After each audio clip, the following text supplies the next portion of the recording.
Hi, and welcome to Dani After Dark. If you're new here, make sure to like and subscribe so you don't miss a notification or a new episode. Tonight is the July book club, and we will be reviewing Lynette Fromme's Reflection. This was very highly voted upon and requested.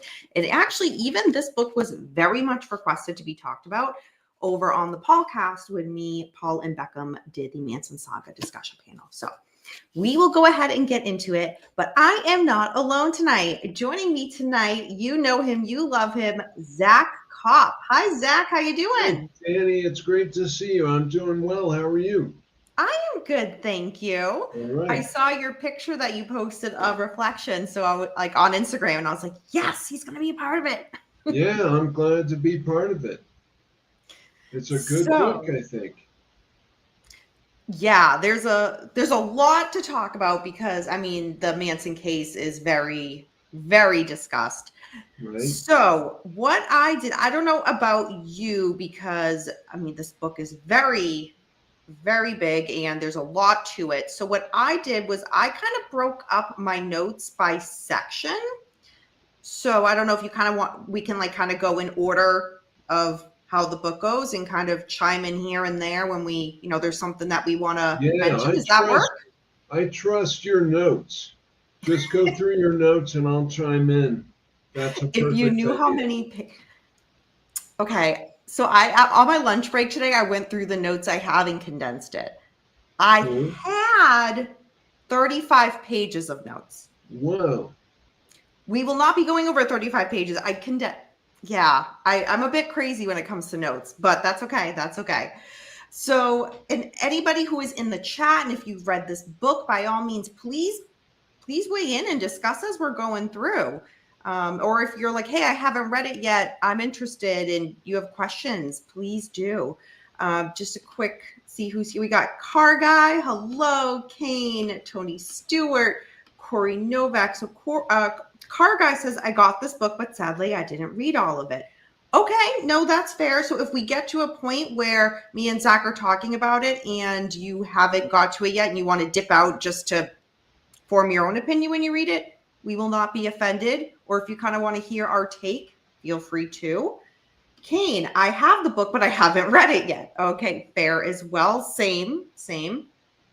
Hey, Renee. Tish says, I need to get a copy of that book on audio. Yeah, I don't do audiobooks, so I wouldn't even know how to, you know, compare it to reading the actual book. But either way, 10 out of 10. She is interested. So before we jump into the book, Zach, so I just want to read the back cover so people get an idea of what Lynette says that she will be describing in this book.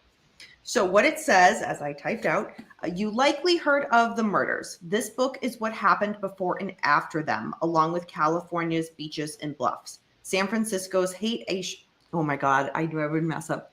Haight-Ashbury, the Redwoods, Topanga Canyon, Beverly Hills, and the Santa Susana Mountains in the outback of the Mojave Desert. That was so Boston. Desert. Zach, we're going to be in for it tonight. All right, I'm ready. So it's about the Charles Manson I perceived in a gathering of people preparing to survive either a revolution or the static institutions that were systematically trading all of our vital necessities for money. So that is what the back describes. I will say, just off of that, Zach, what is your opinion? Do you feel that was accurate to the book, yes or I think no? that's quite an accurate summary. And it doesn't tell you everything about the things named, but it gives you a nice little list of what are, some general themes or topics that are going to be covered. And Mhm. they've all got unexpected twists and turns. They sure do. Like it doesn't tell you about Squeaky's relationship with Ruby Pearl, for example. Right. There's a whole lot of discoveries to be made in this book. Yeah. And we will get into all of the relationships that she has that she talks about throughout the book. So I will agree with you, Zach, on that, except for one point. Um, in regards to the statement where she says, this book is what happened before and after in regards to the murders. I felt the book was 99.5% before and then Well, that's true, but littlest bit after. that's true. But I So, guess that was the length of time they were together, so it's still an right. accurate statement. Yeah, it was more, but But it's they more did before. write a lot of letters back and forth, and I don't know. When I read this, I think I just by the back cover, I expect a lot more of what happened after, but That's fair. it's like a few pages. Yeah, there's no mention of Ansem 13, for example, but we do hear a lot about TJ, a younger version of TJ. TJ Younger and his version of youth. all of Yeah, them. So, all right. So yes, you agree with me on that. All right. The book is 478 pages, so it is a big book. And who put it in the chat? Kane. Yeah, there are no pictures in the book. No pictures at no. all. So keep that in mind too, if you think that might break it up. The book throughout, it references, kind of as we briefly discussed, Zach, a lot of letters from Charlie, Patricia, Leslie, Sandy, Clem, Katie, Mary, and they're sprinkled throughout. There's a lot from Charlie, and those kind of pop up throughout the entire book. She goes into throughout the entire book in order of when everybody came into the picture and how she met them. I did at first start to put that in my notes, and then I'm like, there's no point in being like, and here enters Sandy, and here enters Patricia. Like, Right, yeah. okay, that's kind of pointless. One thing I noticed, Zach, I don't know about you, is she only uses people's first names. She doesn't say Susan Atkins That's or true. Patricia Kremwinkle. It's just Sandy, Patricia, Sandra, Leslie, you know? Yeah. So if somebody's reading this book and they are familiar with the case, you're going to know exactly who she's referring to. But if you're not familiar with the case, just by her saying the first name, you might not know. So just kind of read her. That's interesting. I wonder what it would be like to read this book as a beginner. That's a very good question. That's a very good question. Beckham read Chaos for the first book, and I'm thinking, how did you do that? That is, Oh, my gosh. Thank you, Karen Diamond. Hello, that is very sweet. Thank you. So yeah, keep that in mind in regards to the names. So there are no chapters in this book. There's only 5 categories. Or 1, 2, 3, 4. Yes, 5 categories, which is 1963 to 1967, 1967, 1967 and 1968, 1968 to 1969, and then the last one is 1969. So interesting how that was kind of laid out, but nonetheless. I wonder if you noticed if any of the letters came from outside that time frame. Because, like you say, they're sprinkled throughout. I feel like I saw 1976 on one of them. You did. Okay. Yeah. And thank you for bringing that up, Zach, because that is to me where I bring in my earlier statement of like 0.5% about after the murders or like those letters, because there's really only like a page of after. You're right, and there's certainly been a lot more occurrence than would fit on one page since Yeah. then.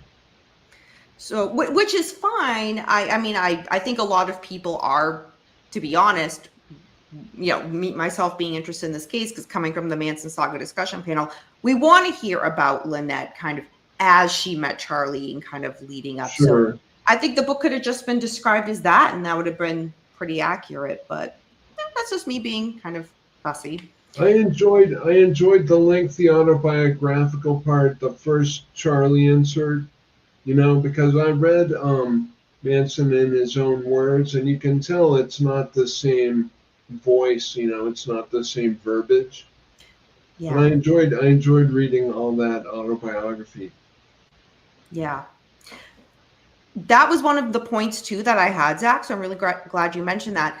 To me, reading this, it doesn't read like somebody who is an established author trying to put another book out. And I don't mean that in Mhm. a bad way. I mean it as I'm reading. To me, it's almost like I'm reading her diary of like For Meg sure. did this, and Patricia joined us, and now we met. Like it just reads very much like I'm reading into her personal life, something that was meant to be private that just happens to be in book form for us to read. Um, I which agree. I found I very think, genuine. yeah, it definitely feels heartfelt. I still think it's fundamentally unknown. So like you have to kind of take things with a grain of salt, but it feels so heartfelt and, literal, Yeah. authentic. And before we kind of really deep dive into this, I want to say this is, I feel like some people might have a certain kind of thought or connotation with somebody who was part of, the quote unquote Manson family Sure. publishing a book. I know there's a lot of criticism about like Diane Lake's book, the Shorty Shade. Like there's Yeah. quite a bit of people who have been part of the quote unquote family who have put out books on their perspective of what happened. And that's fair. That is a totally fair opinion. When I was reading this and kind of taking a step back to do this and viewing it very critically, I was coming from the angle of there's been how many authors, Zach? I mean, we'd take up like 5 days just trying to count the amount of books of people who have It's wrote about true. her life and how she met Charlie and, whatnot. But this is her truth and Yeah, her yeah. story of it. So if people take it, take it with a grain of salt. If you read it and you're like, I don't believe a word she says, or, okay, to each their own, but who better to kind of tell her story than her is kind of the critical angle I was going at. So, Yeah, I agree. I mean, you're not going to find proof of anything, you're not going to do any justice by reading this book. You're not going to solve the crime or like, punish the offender, but it's entertaining and interesting and I would say authentic. But you yeah, have to kind of take it with that diary. I mean, even someone's diary has a bias, in favor of themselves. So like you have to take it all as speculative, your position on it. It's not looking for proof or truth. You're just kind of a spectator. yeah. And going off of that too is, when she discusses certain things that happened, to me, it was you get a bit of what she says her insight was or her mindset was at the time of certain things happening. And another person who's publishing a book about her can't really say that, but Yeah, she yeah. can. So, And we like, for example, we get a sense of Snake, the character Snake. We get like she's a fully fleshed out character. I read Diane Lake's book too, and I didn't get that poetic sense of who she was. mhm. As from Squeaky Fromme describing her as this ethereal character who's always kind of popping up, and when she tries to sneak the bad tasting like expired vitamin mix into their food, and she's trying to be stealthy about it and like just trying to keep them healthy, kind of. That's a Mhm. great detail. Yeah. And things like Ruby Pearl leading George Spahn by the hand and making him bang into things. That's something we wouldn't get from Helter Skelter, for example, or any one of those clinically authorized books. There's a lot we wouldn't get from Helter Skelter, Zach, but that's a Definitely. whole nother day and a whole nother Well, story. yeah, definitely. I don't advocate Helter Skelter one bit. But just as an example of Good a book answer. written from the outside in a clinical manner, you know? Yeah, absolutely. So, all right, let's just dive right into the first chapter, first section, which was 1963, 1967. I'll just kind of throw out some parts that I kind of took away, kind of following the narrative of the book. Great. Again, I have a lot of notes, but this is really just a very small version. So if you're thinking, wow, by the end of the episode tonight, if you're like, wow, Dani and Zach, you guys covered a lot of ground in this, there's still so It's the much. thumbnail.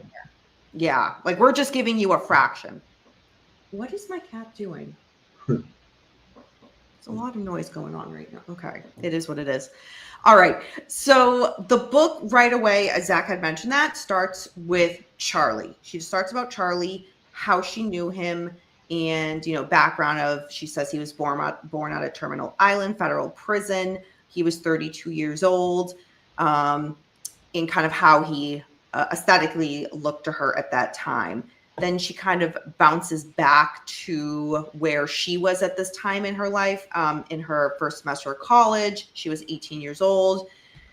And then there's a lot of jumping. She talks about how she meets him at Venice Beach at a gazebo. So this book has been talked about in a lot of literature on the case.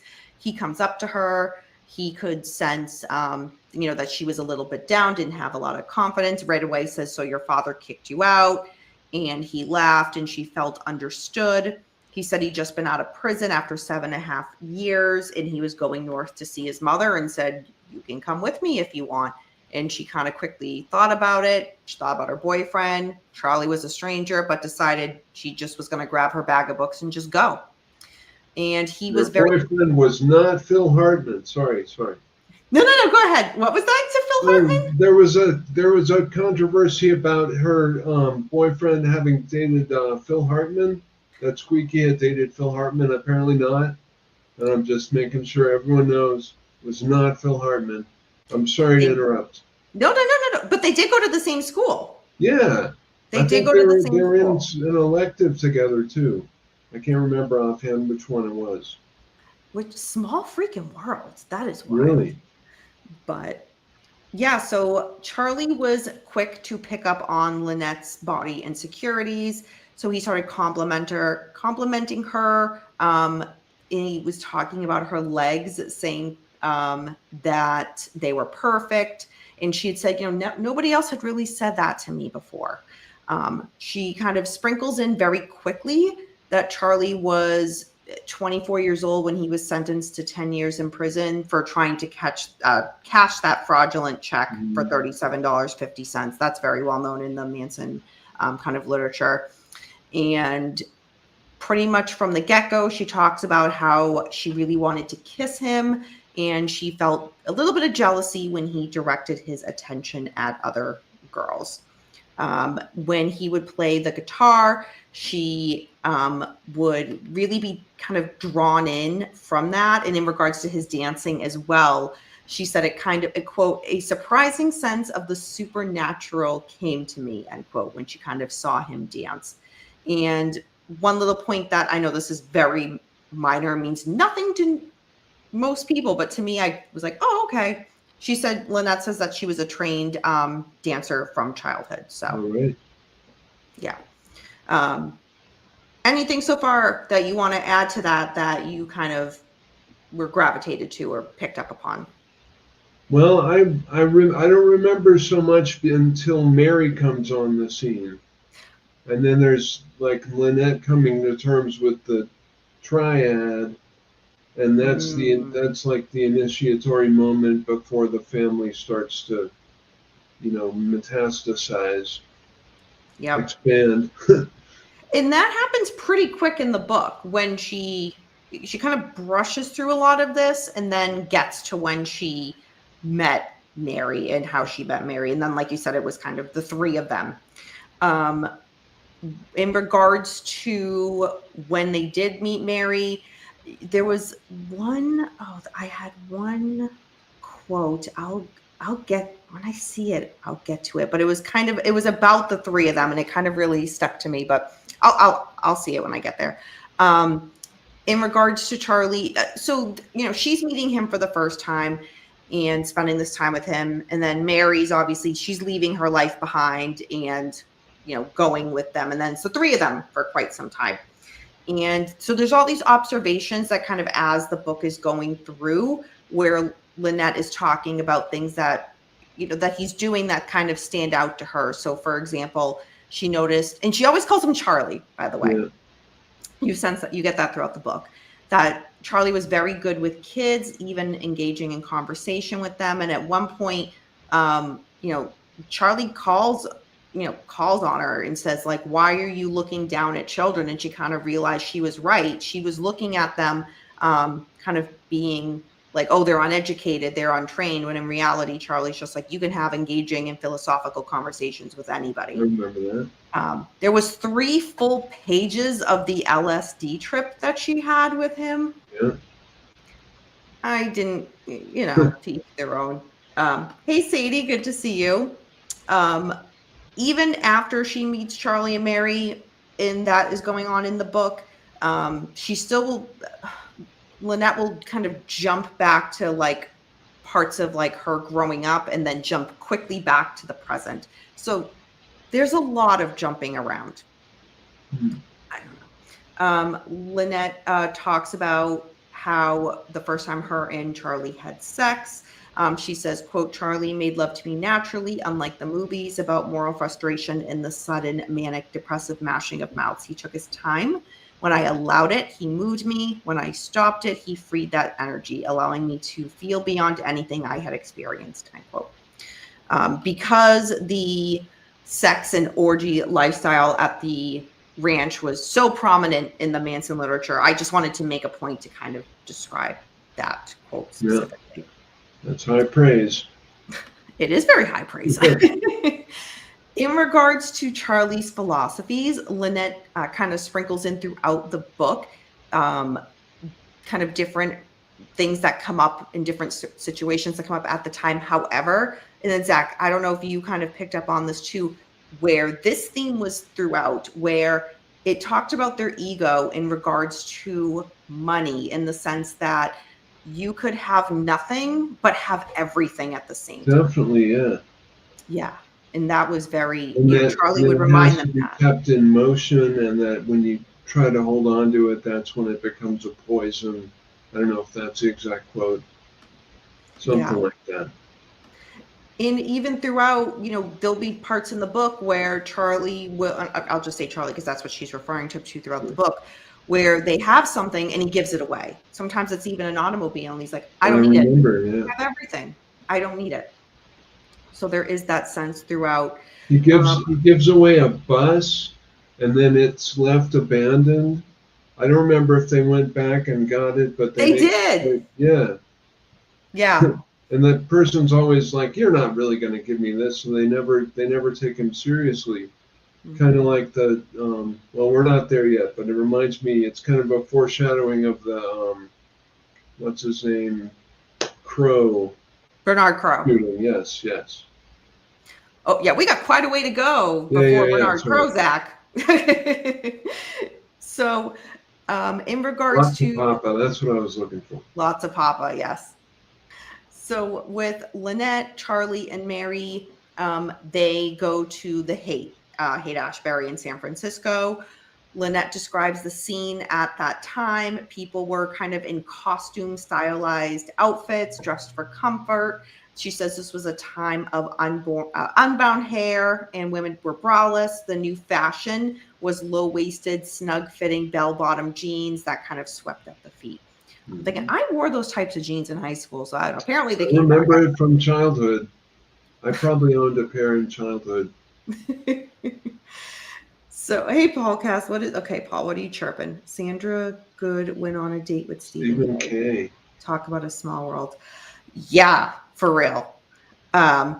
So there was one part in the book that I found very interesting because I think a lot of the Manson literature and people who kind of looked at the case are very that Charlie brainwashed all of them, and, he was able to kind of control them to kind of think alongside what they were thinking. But there was one part in the book that really stood out to me, Zach, where she talks about Charlie and she gives some examples of statements that he made. I will not repeat those statements, but so she basically questions him about being racist, and she thought he was.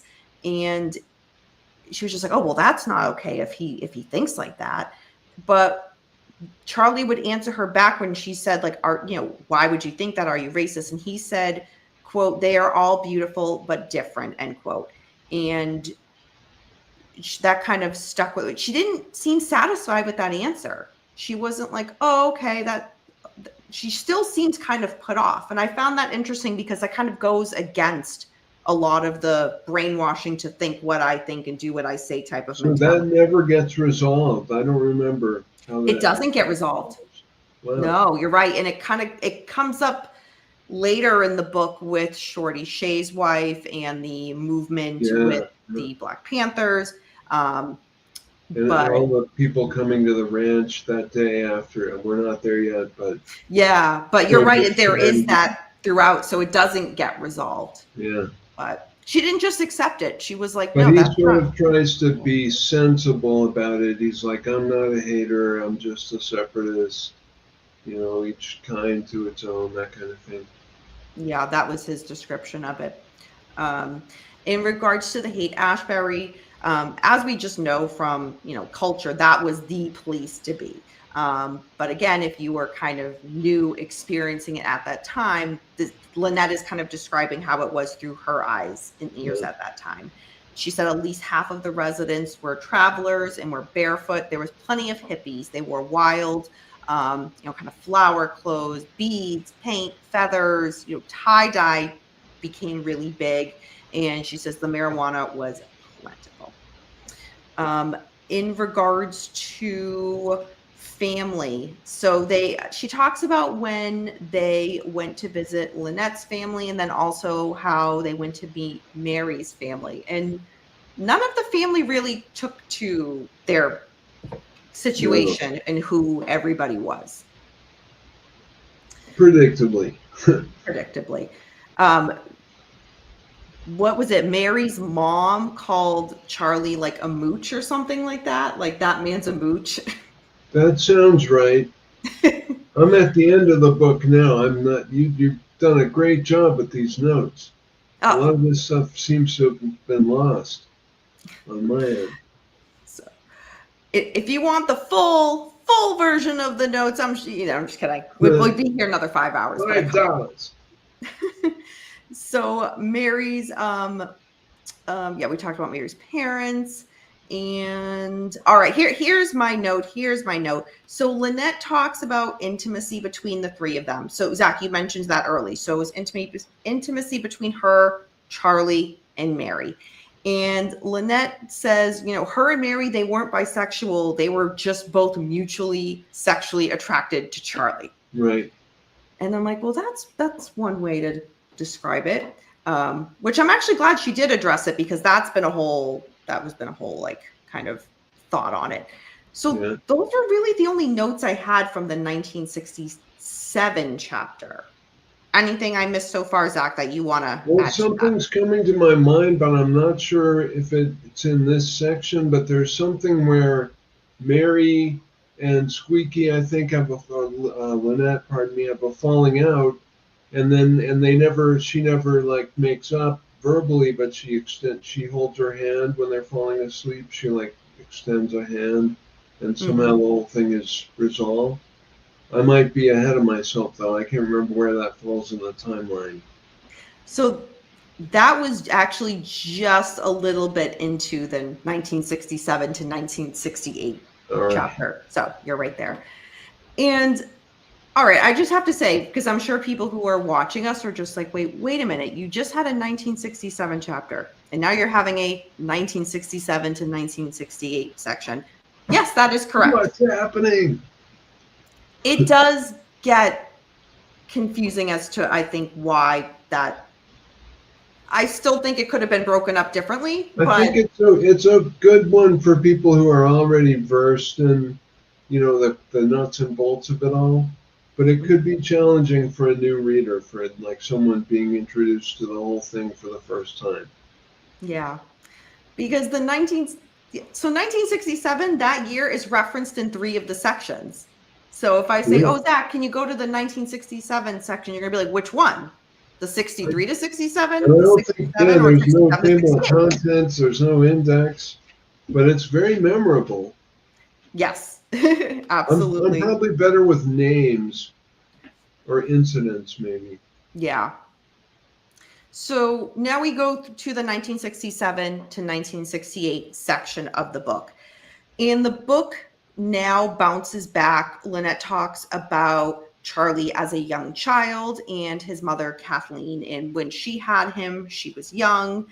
And then he was 6 years old when she ended up going in prison. She talks about how he would go to visit her, and he would talk about his grandmother to her and how he was left in the care of other family members, as well as Manson had told Lynette. So Lynette's talking about it from that point of view, about the schools that he went to and the quote unquote boys' schools that were more like jails to Charlie. Early on in this section, Mary finds out that she's pregnant. Charlie was very excited, and it was interesting because she says, Lynette says, "We applied for driver's licenses, and they almost got married." She says the 3 of them. So that's a very different dynamic. But then she adds, "But at this time, Charlie was still legally married to Rose." And then it just kind of ends that part of that. And I'm like, wait, what? I want more information. I understand. But So so what page region of pages are we in right now? oh gosh, Zach, I did not write page I number. never noticed it was divided into sections. Now I see the 67, but we're in the 67 to The 68 right 68 now, right? section. So that starts on page 98. Okay. But yeah, I did not put page numbers next to every one of my notes. Zach, I'm very organized, but that's even a different level of It's detail. impressive. So Dean and Dawn, so Dean Morehouse, kind of enter Kismet. the Mine is picture at called this point. Kismet. Sorry, what was that? Mine is called Kismet. Yes. Yours too. Okay. Yep. So Dean Morehouse, I mentioned this because they were in the process of, quote, dropping out, end quote. And that kind of term, dropping out, was very big at that time. So Dean Morehouse had been preaching the Bible for more than 20 years, but now he really wasn't sure about it anymore. And this is when Dr. Timothy Leary was talking about humanity to, quote, turn on, tune in, and drop out, end quote. So Dean Morehouse had invited Charlie, Mary, and Lynette to meet his wife and teenage daughter, Ruth Ann. And as we know, Ruth Ann is Ruth Ann Morehouse, who joins the kind of quote unquote Manson family later on. And she's just a young kid when this happens. So in 1967 in San Francisco, this was the time known as the Summer of Love. And it coincided with, again, with hippies, and people were kind of lumping it with rampant sex. So everybody was just like, there was just rampant sex happening all over at the Haight-Ashbury. And but mostly Charlie, were a part of it. Lynette describes how he enjoyed himself sexually without shame. And Lynette kind of seeing this, kind of realized she kind of slept most of her life and longed to open up like everybody else was opening up. Let's see. Again, there were a lot of runaways who were arriving in San Francisco. They hitchhiked from all over the country. Some were as young as 13 years old. And they would, as Lynette says, they would just go to bed with anybody who would ask. Again, it was just the Summer of Love. Everybody was doing it. The Haight-Ashbury scene in regards to the city of San Francisco, Lynette says it was too much for Charlie, so they didn't stay very long. So part of what they did was eventually kind of go out to the ranch. But that happens a bit later on. But she kind of sets the premise for the city life was just a bit too much for Charlie. And then we'll kind of Father Mike is an interesting character. I can't remember where he first appears, but I guess Charlie tries to get money from him, maybe, goes out, tries to make money, and meets this Catholic priest named Father Mike. And then he keeps being referred to. Mm-hmm. I'm not clear on where they met him. Do you remember that part? I don't remember offhand. Paulcast, I know you're in the chat and you've read this a million times, but he's too cool to be on camera now. So Paul, if you know that answer, please leave it in the chat. But yeah, I don't remember offhand, Zach. Lynette I'm glad we got to hear so much about Dean and Ruth, because that's a fascinating sort of subtext, always has been fascinating subtext to the Manson story. Yeah, and it also, I felt it was really kind of worth going into as well, is because we kind of hear about how, just a broad sense of how people were kind of dropping out of the kind of society and culture they were living in to kind of adopt this more hippie type of lifestyle. But it's just a broad context. So to kind of take it and put a face to it and hey, here's somebody who was studying the Bible for over 20 years. And this is how and why this kind of change happened to him and his family. So I think it kind of gives really good context and makes it a little bit more. I agree. It gives that broad context better than I've seen it done. Yeah. Like it lets you realize that all these significant particulars are symptomatic of a thing that was happening in a broad sense across the board. Especially when there's children involved, because, Ruth Ann, and we see that with, some other family like Snakes as well. Right, She talks about that more in her book, Yeah. but we see how the parents kind of adopting this kind of new type of lifestyle and culture, how it then transitions to the children and how they're affected. So again, Lynette makes the point to, as we've kind of already discussed, that kind of do the personal freedom and belongings. That I took an exact quote from this was, quote, "The feeling was not to have lost, but to have gained a new freedom. We had nothing, yet everything." End quote. We talk about here Gary Stromberg. Lynette talks about how they met him, a record film producer at Universal Studios in North Hollywood. He liked Charlie, so he let Charlie use the recording studio. And then kind of through this is where they met Patricia Krenwinkel. And Lynette kind of describes her background and family life. Which Lynette does that about every person that she kind of brings in at different points in the book of where they enter the picture and the kind of Manson family at that time, if you will. Mm-hmm. She just, with some, it's maybe a paragraph or two, with some, it's a couple of pages. But I do like, as a reader, that she takes the time to be like, here's this new person I'm meeting, here's a little bit about them. So if a reader isn't familiar with them, you're getting a little bit. I agree. It's very well written. Tish says, I loved Diane Snake Lake's book. Yeah, I have. Yeah, me and Zach both have that. Yeah, absolutely. We learned about a retired sociologist from prison on McNeil Island that had contacted Charlie's parole officer because this sociologist had extended an invitation to Charlie to visit his home in Washington State. The parole officer thought, yeah, it'd be a great trip, and let them go. So they took a long time, but they did make it there. Lynette talks about that visit to the sociologist's house. That was very, very weird how that happened, but nonetheless. Yeah, this whole passage makes me think it's a good companion for the Manson File by Nicholas Schreck. Mm-hmm. Have you read that yet? Yeah, I have that. Yeah, I think this book is kind of they kind of go together like that. Because like when Charlie makes a connection with Peter J. DeLeo, you know, and you hear so much about his mafia connections in the Manson file.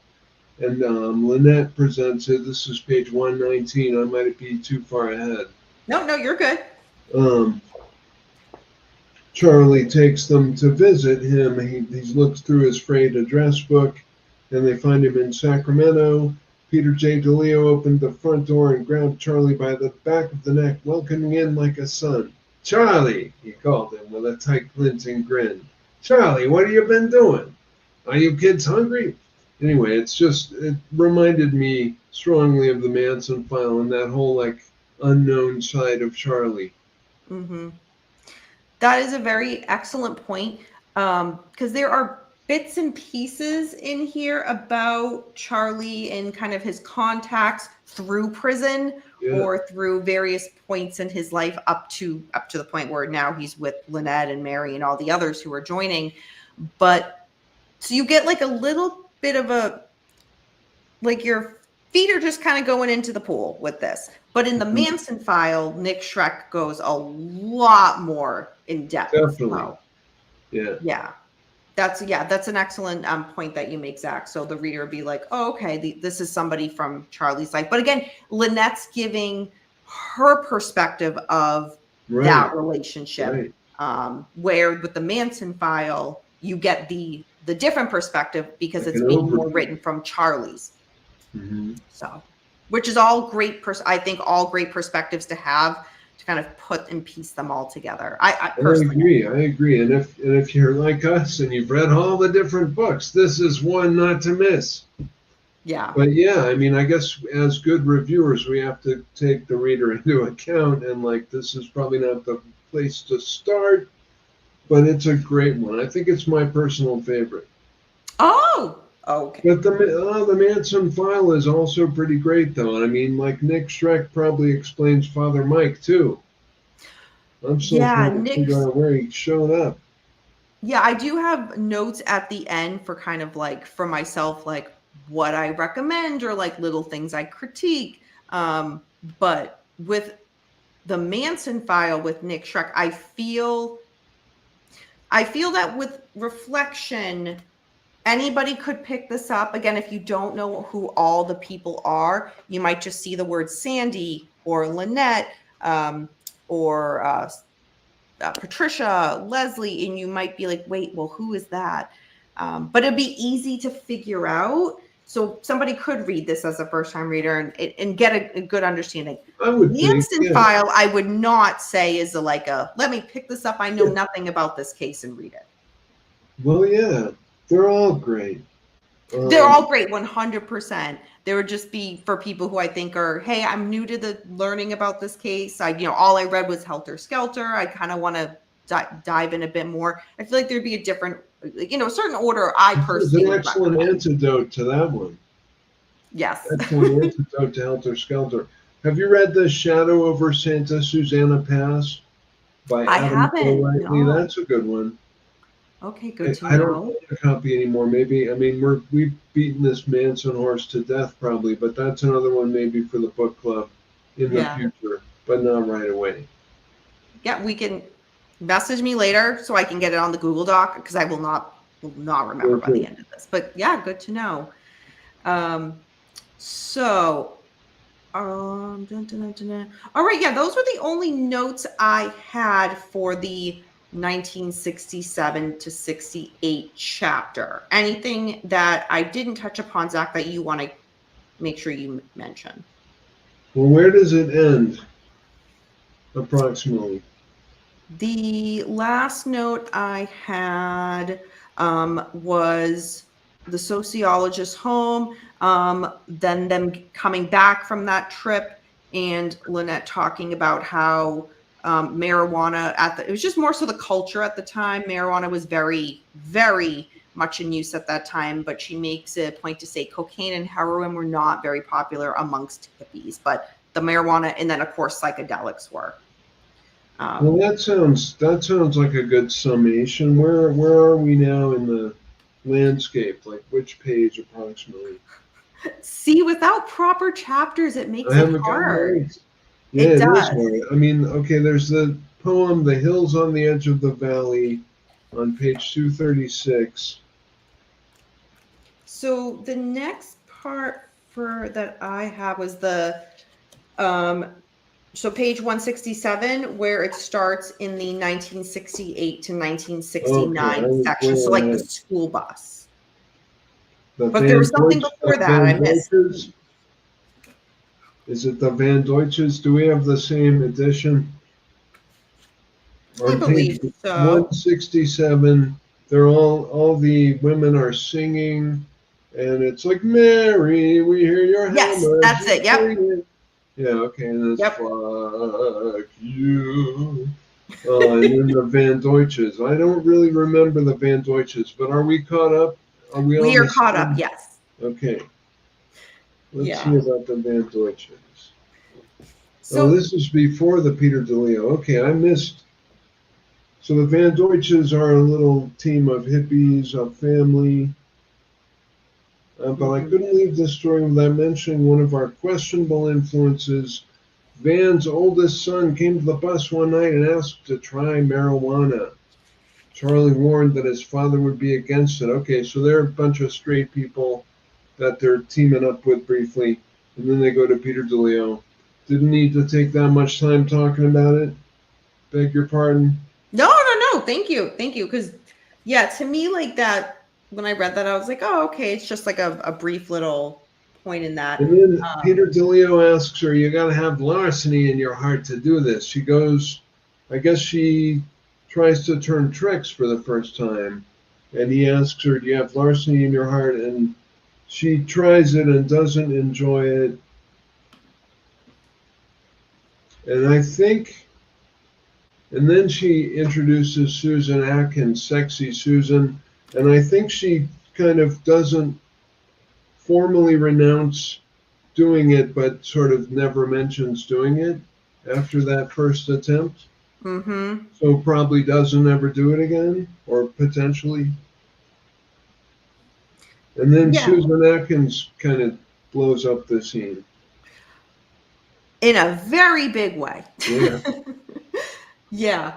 So thank you for mentioning all of those points in the book. I just want to add to my note. So the Duchess family. So this is where the rustic orange school bus comes along because it belonged to them. That's Um, right. and the family gave Charlie and the girls that bus, and they ultimately kind of rebuilt it or kind of vamped it up to what they would then go driving through. I don't know if it's time yet, but I think I know what happened.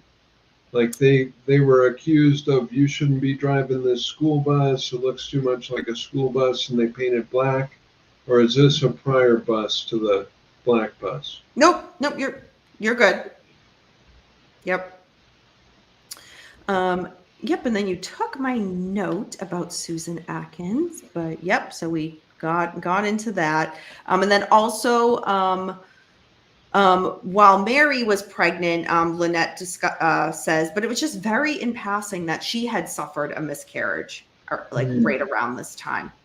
So that's something that she kind of lets the readers in on. The spiral staircase house. Yes. So for those who aren't familiar with that, that is very much talked about in the literature about this case. It was a known inn for travelers. So that was a very much a crash pad.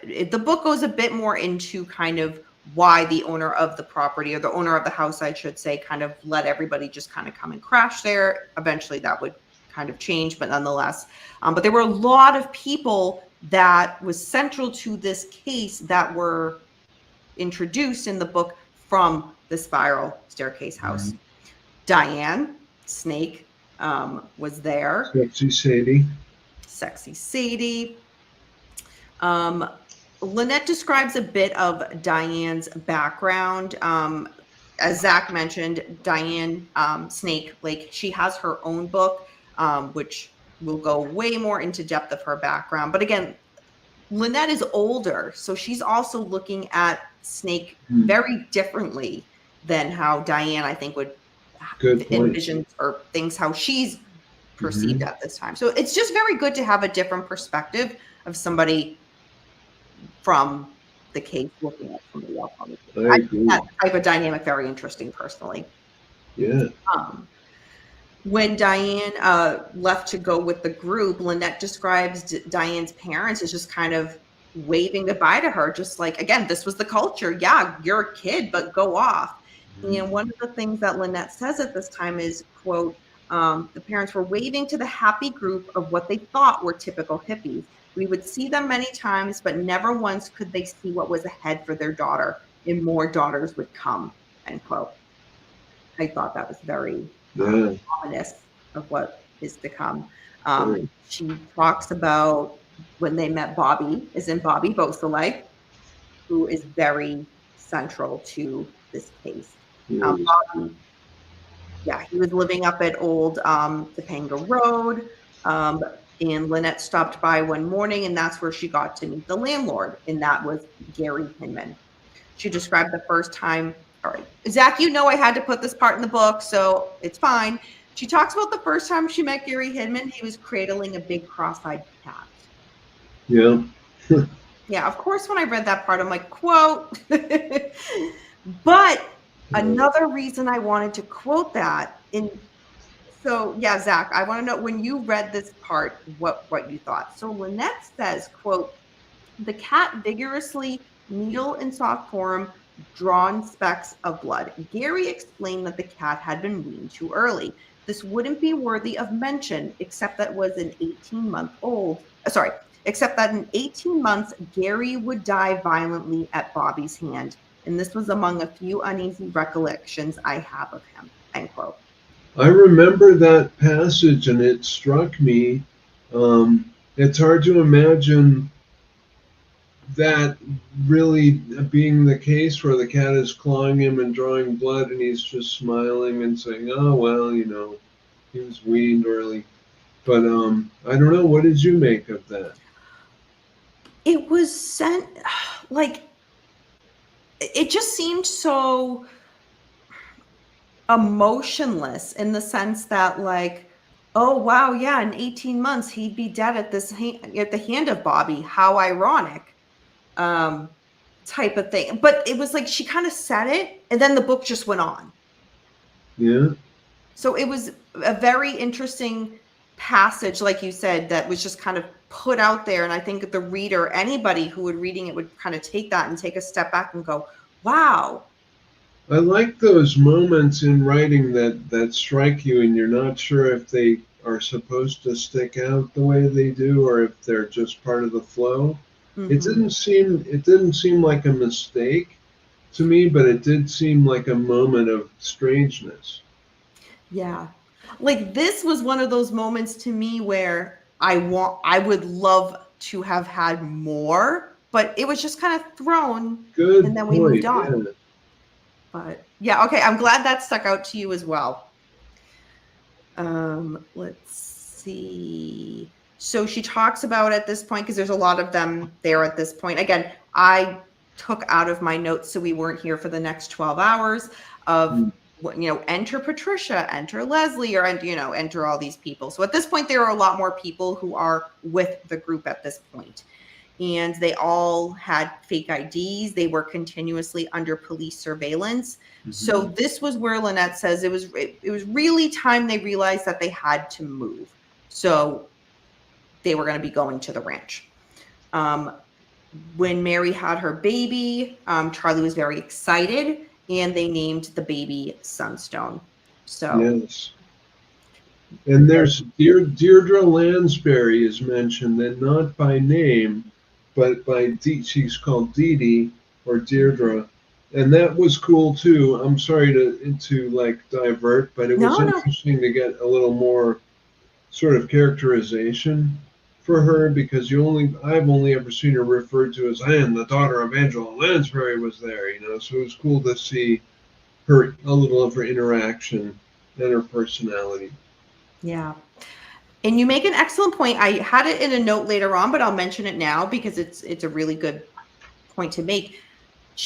Lynette, at certain points in the book with certain people, like won't even mention them by name. So the most common example that I see throughout the book that she never once says her name, Candace Bergman. Oh yeah, that's true. She So just kind of you says know the if you know. girlfriend of Terry. Yeah. She was an actress, but she Mhm. never once says her And the name. daughter of a famous ventriloquist, I think she says too. Not sure. Yeah, there's just a few, like a very few people in here that Lynette doesn't even refer to them as a name. But again, I feel like if someone doesn't know the case, you're just like, oh, okay, it was a guy's girlfriend who was an actress. But like, yeah. And I Makes found me that very wonder because interesting she was writing on the first. choice. Oh, I'm sorry.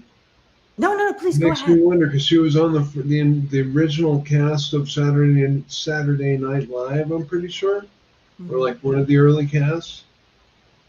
But I wonder about. I mean, like I don't know what kind of guy Terry Melcher was, but he seems to be perhaps on the sinister side, the connected kind of sinister side. I'm not sure, but it makes me wonder about Candice Bergen. And of Mm, course, like all the impressions I have of all these characters are all from the media, and right. I've Again, never met. Candace does not talk about this time. Like she never interviews. Right, like I never knew she was involved until I had like long since read a few different books about it. Mm-hmm. Yeah. So yeah, this was one note from me that I just want to wrap up. Zach is like I mean, you're a writer. I found it just an interesting writing choice that there's consistency in Lynette's storytelling of calling people by their first name, but It then could there's some be, that it just go big occurred to me, it too could fast. be a libel, like to evade libel suits. Like maybe Candice Bergen wouldn't want to be mentioned, kind of thing. Oh, I'm sure no one wants to. Yeah, that's a good point. That's a good point. Okay. But Yeah. it feels more natural. So it was successful if it wasn't natural. Okay. No, that's an excellent point. Thank you for that. Um, let's And see. the same for Dee Dee Lansbury, she just says famous actress. Mm-hmm. Yep. So when they were on the move from kind of again where they were under police surveillance and then going elsewhere, Lynette talks about there was one evening, and this was where the famous cover of Life magazine came in, where one night the group was awoken. 2 German shepherds were there and about 10 to 12 police officers saying that they were all under arrest. This was the night that Charlie took whatever drugs that he was holding, and it resulted in that iconic mugshot taken at the Ventura County Sheriff's Station. So I found it interesting that Lynette kind of added that detail of like, this is what resulted from this night is that Life magazine cover photo. I think Ed Sanders did too. I feel like I knew it before I heard her say it, but I can't remember where I read it first. Ed Sanders, The Family. That is another must read. I will say I I'd did not like to care for the book. reread it. I didn't like it much the first time, and he keeps on going ooh ooh whenever something is like spooky. It's Thank just kind you. of grow up. But I feel like I should reread it because I feel like he was really close to a lot of the action, more so than almost most of the other authors except Lynette. And Except I'd really love to read Paul Watkins's book. Have you ever found a copy of that? I haven't, I'd no. love to read that one. Yeah. But yeah, that is what you just said perfectly is what kind of frustrated me as a reader from Ed Sanders' book. Again, there's so Mhm. many books on this case and there's such good things about each one. And then some have their negative kind of parts as well, to each their own. Everybody likes different kind of reading I have to styles. say, in Ed Sanders' defense, he did start the Fugs, which is an excellent proto-punk band, and he appears in Please Kill Me, which is an oral history of the New York City punk scene. And he's basically a great guy. I think that was his first major publication, and he just kind of lost his cool. I haven't talked to him about it, but I consider Ed Sanders separately from his book, The Family. Okay, no, that's fair. He's not entirely a bad guy. That is fair. So yes, the mugshot, the famous mugshot for Life magazine. Lynette says that everybody that was arrested that evening was charged with trespassing on government property, although there was no sign that they were trespassing on government property. Mm-hmm. The next day, most of them were released without charges except Mary. They wanted to prosecute her for neglect, obviously, with her child. Melba, however, was a social worker at the time. So in her capacity, she kind of intervened on Mary's behalf, and that got Sunstone released to Mary. But again, this charge would make Mary's life much more difficult kind of going forward.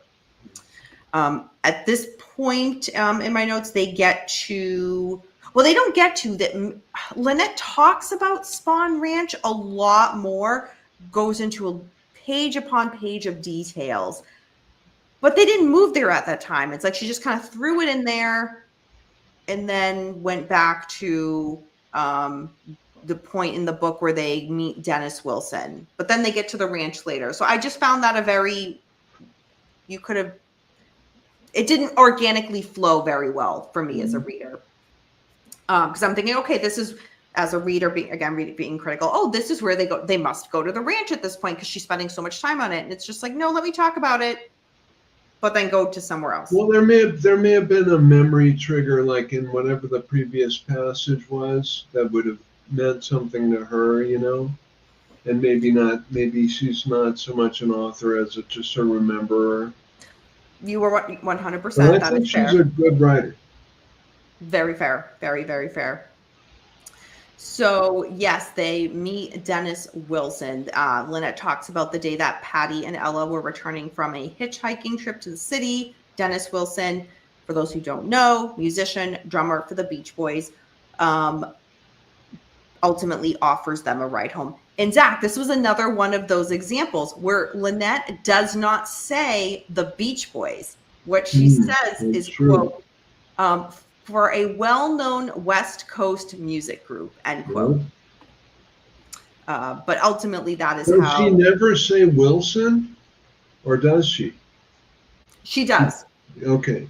That she does, but not at first. It'll just be Dennis, but then she does say Dennis Wilson, but does not say Beach Boys. Yeah. You're right. I remember noticing that. Yeah. So Dean Morehouse now re-enters the picture.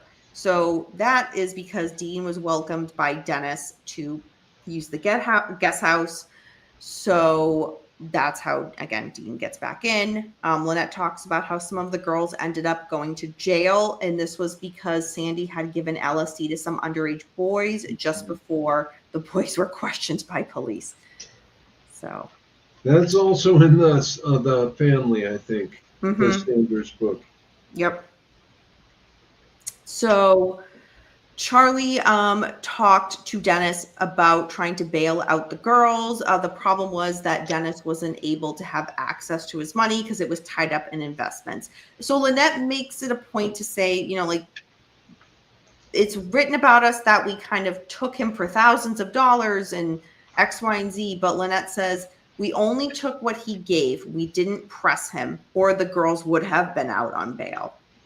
So I thought that was an interesting point. So jumping forward a little bit, and again, Zach, if there's anything in between that you're like, Dani, you missed this part, and we need to talk about it. I'm just trying to find Dean Morehouse. I went past the spiral staircase and the Van Deutsches and the bus. I'm just trying to find my way to the right section. Yeah, I would. That's, well, I was on 167, so it must be right around here. We're in the 1968 to 1969 chapter, so we're like, I would say around page 240-ish. Oh, perfect. Yep. Oh, okay, no. This way I can just follow along. And now we're back to 68, 69, The Ranch. Right? So right now I'm near page 250 because Terry Melcher is entering the picture.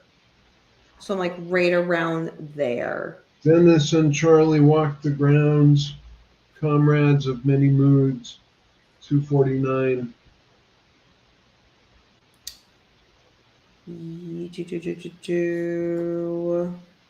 and Deidre. I still can't find Morehouse. Must be here somewhere. Oh, there he is. Dean, the preacher. All right. I was about to say, oh man. Woods. There we are.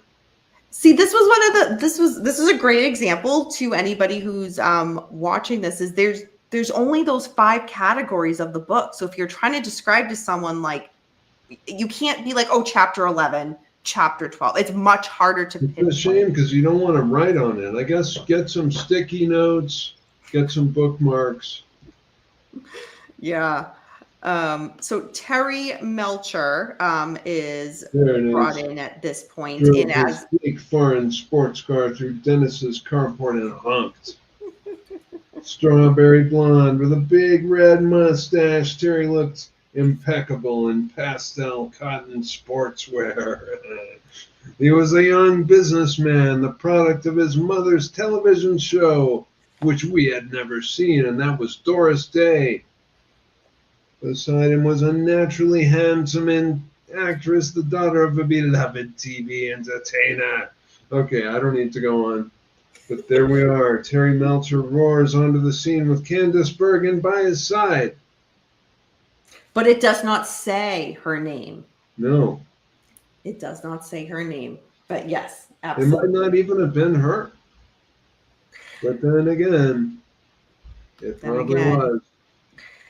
So Terry and his girlfriend looked like print ads for expensive liqueurs and leisure vacations, but their expressions were serious and distracted. When he learned that Dennis was not at home, Terry continued around the circular driveway and zoomed away. Pretty snooty.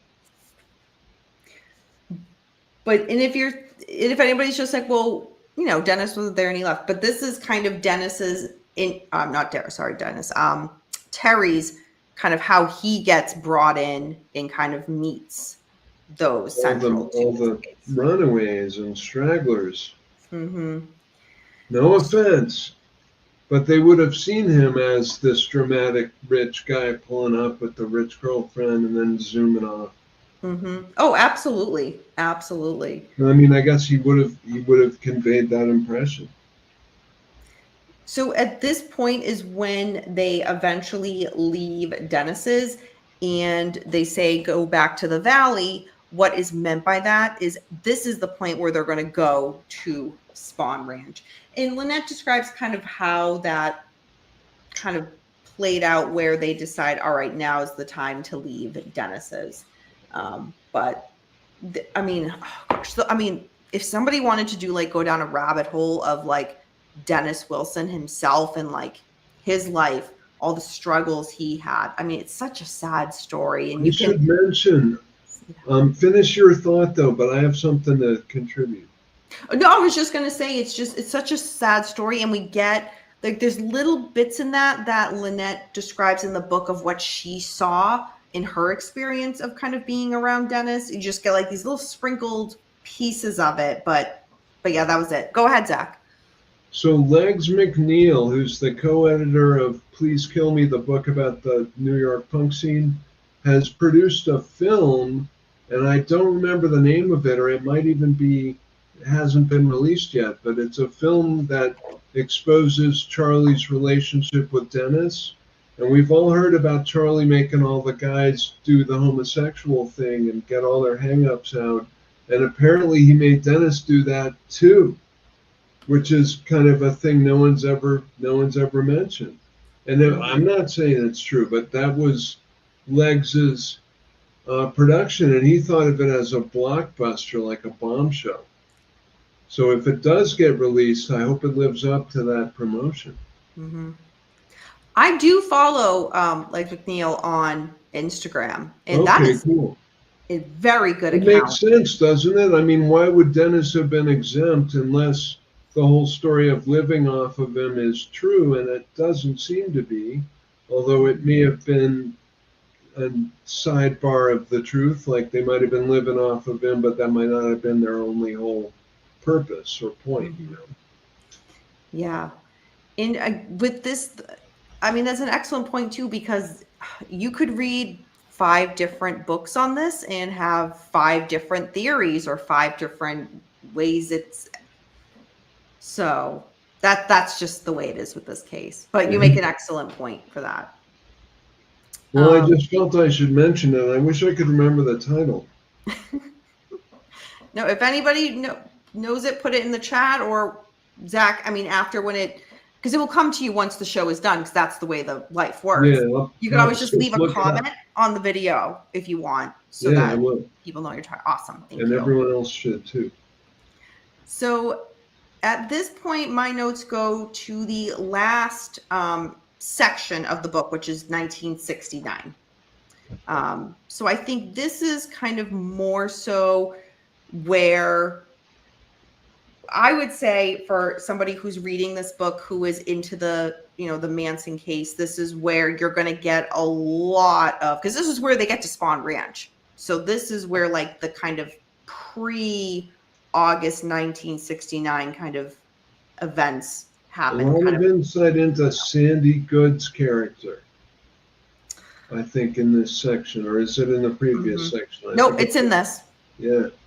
Yeah. Do you want to speak a little bit about that?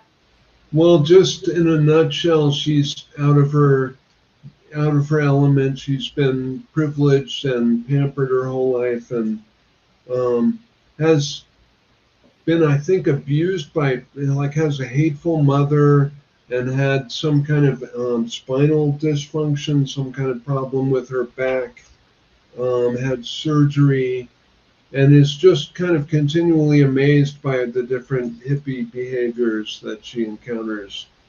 And I mean, eventually achieves humility, but is sort of astounded by things that seem to breach protocol. Yeah. One point I wanted to add to that, which is an excellent description of how Lynette describes Sandy, is that I don't think I have the quote in here, but it did, when I read it, I was like, oh, that's an interesting thing to say. It was something to the effect of that Sandy was, it's like where everybody else was kind of living, Sandy was kind of watching. And like it made a point where like she was with them, but always kind of just in the background, kind of watching and observing, because I think she just had a very different, like she wasn't as open, I think, as the rest of them were at that point in time. Yeah.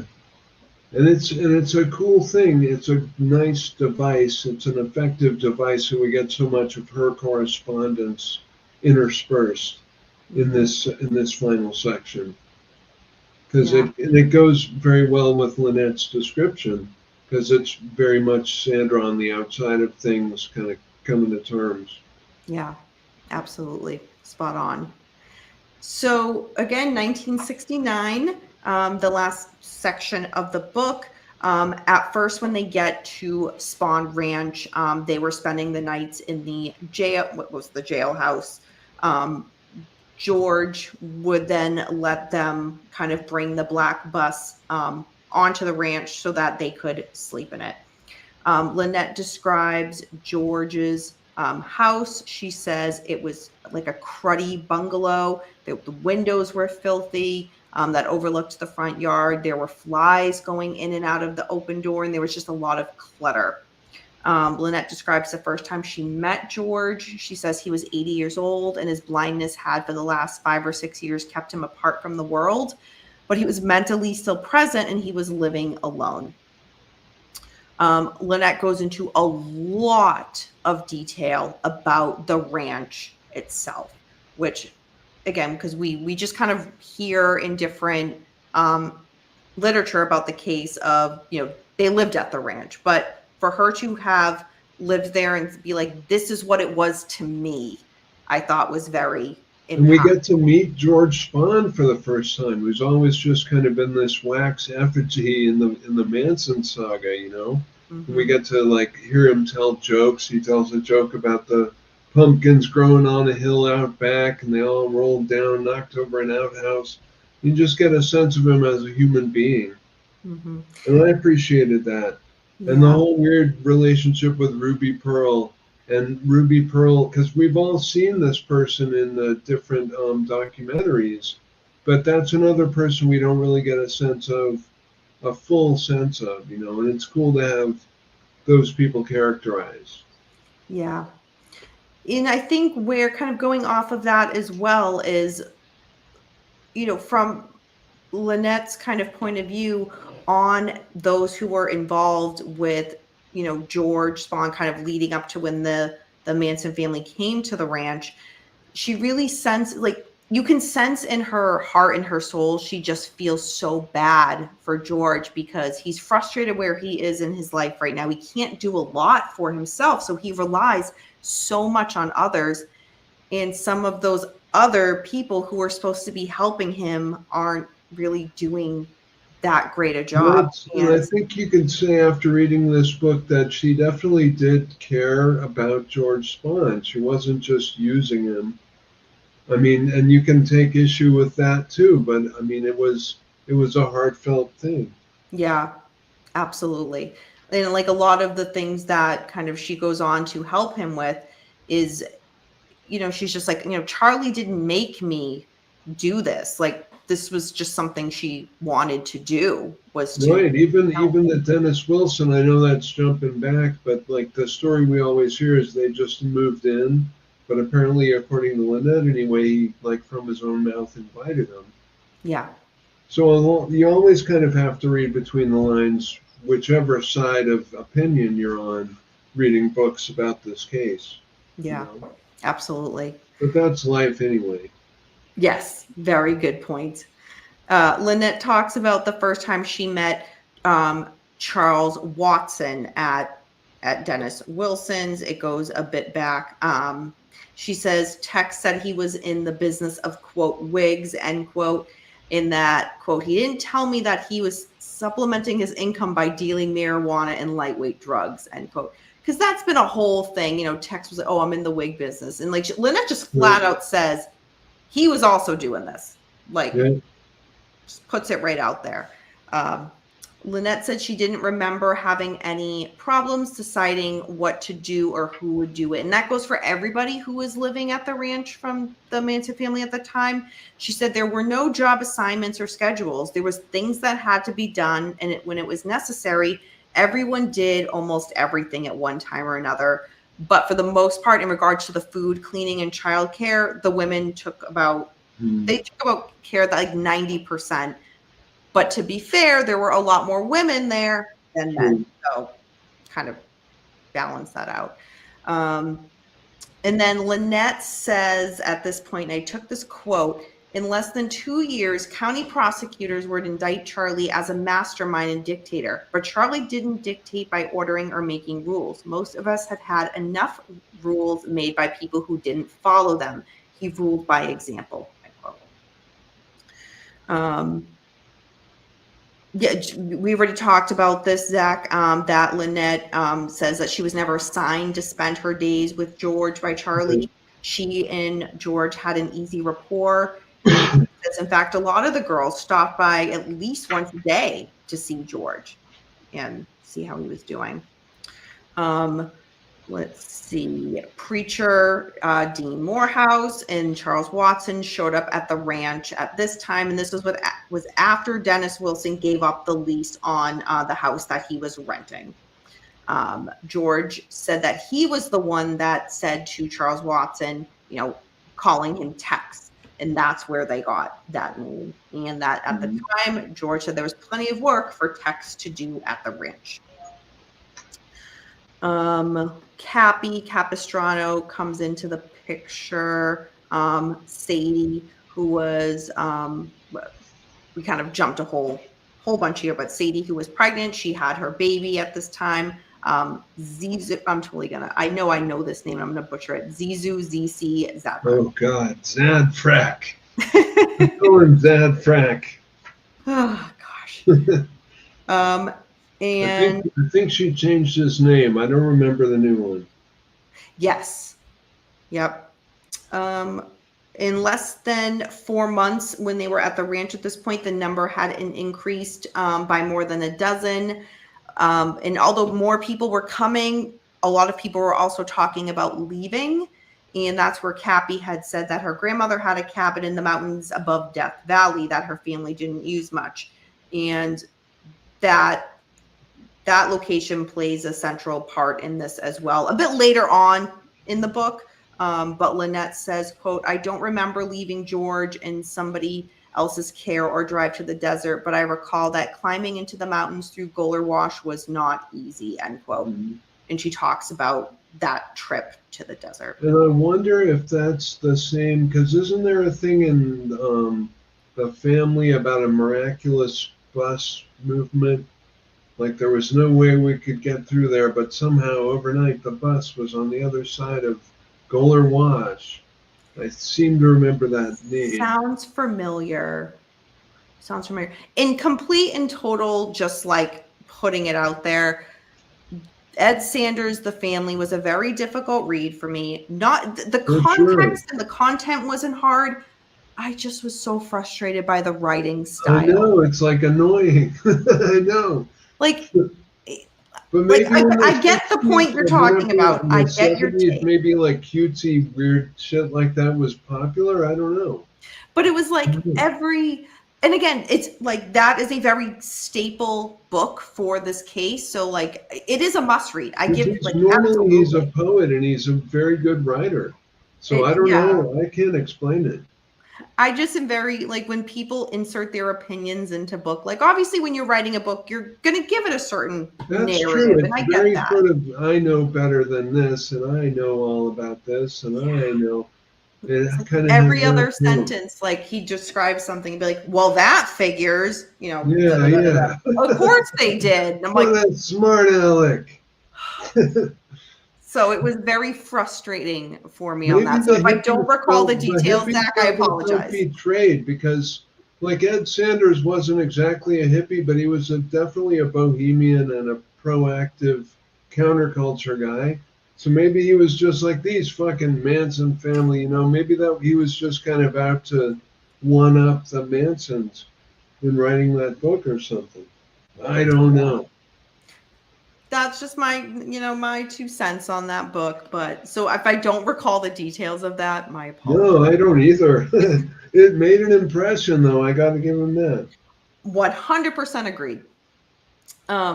Lynette describes, because they went from kind of Goler Wash to the ranch, and then they went, they went from the ranch to Goler Wash and then back to the ranch. There's a lot that happened in the book at that point, but I'm just kind of condensing. Again, Zach, if there's anything in there that you're like, oh, wait, mention this, by all means, please do so. But she makes it a point to say it was 27 miles, which I think to the average person, you're like, oh, that's nothing. But it's like, think of the type of land, the type of kind of layout of how it was back then, the vehicles they had. So it was a very rough trip. Very, very rough. This might be a good time to bring up mountain talk. Please. Because we've always heard that Clem was mentally retarded, but apparently he was just using mountain talk, which was a dialogue that George Spahn came up with, like jokingly, to be like the old cowboy talking his mountain talk, and like, who bees it? Who bees it? Someone would come in the room, it bees Sandy and Mary and whatever. It was just mountain talk. And we've all, like in Helter Skelter, I mean, nothing in that book is reliable, but I remember hearing, I think in that book, that Clem was somehow mentally deficient. But in this book, you get, I can't remember what page, but somewhere around here, the disclosure from Lynette that he was just questioned by the cops and everyone was using mountain talk and he just didn't change. So the cops thought he was insane or retarded. And I think it's in this section. It is. It is. I took a different view on it, though. I took the view where, to me, she almost made like everything. The points with Clem where it's like, oh, he got in trouble from the cops for this, and this is how we kind of. It almost seemed like whatever the behavior that he did that was wrong, it almost seemed like she was excusing it. Like, oh, I wish I had the exact page and I would read it, but it was something to the effect of like even the when he was questioned by police for indecent exposure, and she was like, oh, he just had in front of all these young Well, girls, it was he just had a another rip in his time. pants. And I'm It was thinking like, another time. He was a good-looking guy. I don't yeah, know. I don't I know. actually saw. I don't. You may have seen this where. I mean, I guess he's free now and he's playing in a band. And there was somebody who did an investigative report and like found him after the show and tried to ask him questions. He didn't really want to talk to him. Nothing dramatic happened, but I mean, it's interesting to know that he's still out there Mhm. trying to process this thing that happened to him. I know two people who met him. Wow. They met him out, yeah, and have a picture with him.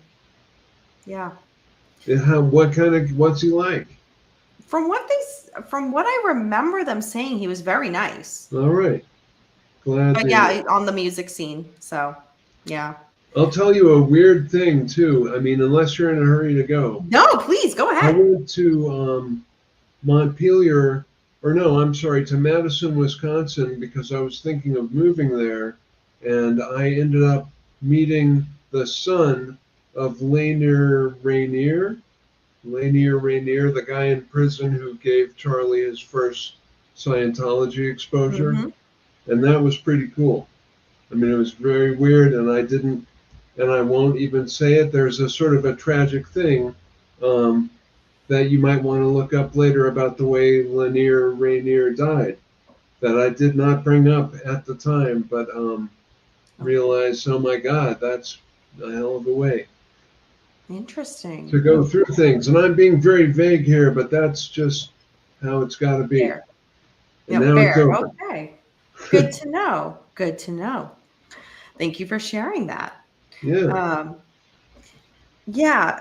So just in regards to jumping back to Clem, I don't know. I almost as a reader felt she gave more leeway to making excuses for Clem than Charlie. Wow.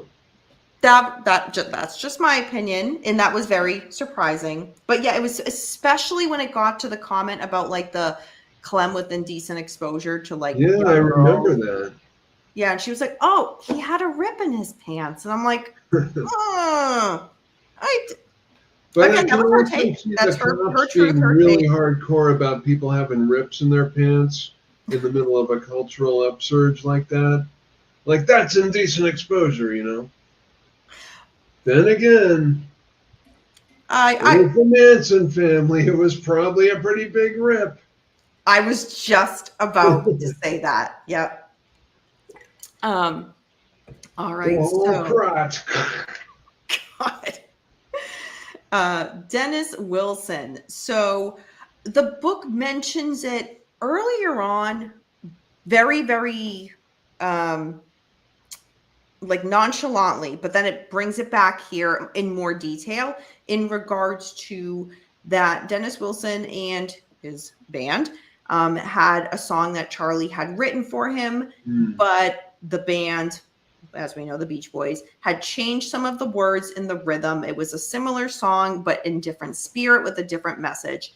The thing is, Dennis put his own name on it, and Lynette says it was probably for the convenience, but he didn't tell Charlie he did that and was recording it. And then when Charlie found out, Lynette says, I believe Charlie was in the desert when he heard that. At some point, Lynette says, I heard the record, but Charlie didn't say anything about it. So I thought that was interesting because kind of the literature is like this big, like, oh my God, he stole my song and this and Yeah, that. And Lynette's, who's right there, is just like, he heard it, but he didn't really say much about it. I don't remember him saying much about it, which I found very interesting. that is interesting. Um, Not sure how to interpret it. yeah. Bobby got Sandy pregnant at this point in the desert.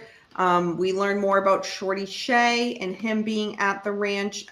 She goes into a lot of detail about Shorty Shea and kind of what he did at the ranch. Obviously, we know what ultimately happens to him. That doesn't get discussed in this book, but let's see. There were a lot of Lynette at this point. She didn't really talk about it a ton throughout the previous parts of the book, except talking about like the Haight-Ashbury. But at this point is when she talks about kind of society again and what was happening. She talks about one of the things that was very big at this time was there was a big oil spill off the coast of Santa Barbara. At this time, there was a lot of talk about a revolution. And she said even the Beatles were saying there was going to be a revolution.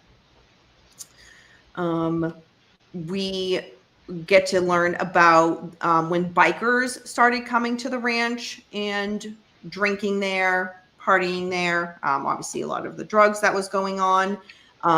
Lynette says that Charlie has been both credited and blamed for having the most input in regards to what was happening at the ranch at that time. But she said anybody with ideas was welcome to kind of toss them into the circle. But ultimately, Charlie got blamed for everything there. Another kind of thing that is discussed in a lot of the Manson literature is that, you know, once somebody was there, like you were there and you couldn't leave. But Lynette talks about throughout the book of this person's coming in. Okay, now they're leaving for a bit, but now they've come back, so on and so forth. And she talks about Tex. He left the ranch for about 3 months and then he returned back. He was supposed to be drafted, but he had been injured in a car accident, so he wasn't drafted. She talks about, in regards to more of a musical element at the ranch, the Milky Way band that they formed. It was a house band. It consisted of Bobby, Charlie, and Steve. They jammed almost every night. And then that kind of coincides with the nightclub that they started at the ranch, which if you don't know that, yes, there was a nightclub at Spawn Ranch. Bikers would come, they would bring beer. And Lynette talks about a lot of... And George gave his permission for the nightclub. He did. I remember there's a part where they ask him. And there were well-known people that were coming to the ranch and spending time there. She talks about Dennis Wilson coming, Greg Jacobson, Terry Melcher. So there was, you know, celebrities, if you will, that were coming to the ranch and spending their time. There's a man with granny glasses and a saffron robe, too. Could have been anyone. I mean, this would have been around the time. I mean, we've all heard the allegations that the Beatles were actually in touch with Manson. And this would have been around the time that they went to the Maharishi with Dennis, which she does mention also. And Charlie says something like, you can't pay a Hindu to make you think it's not happening, some kind of quote like that.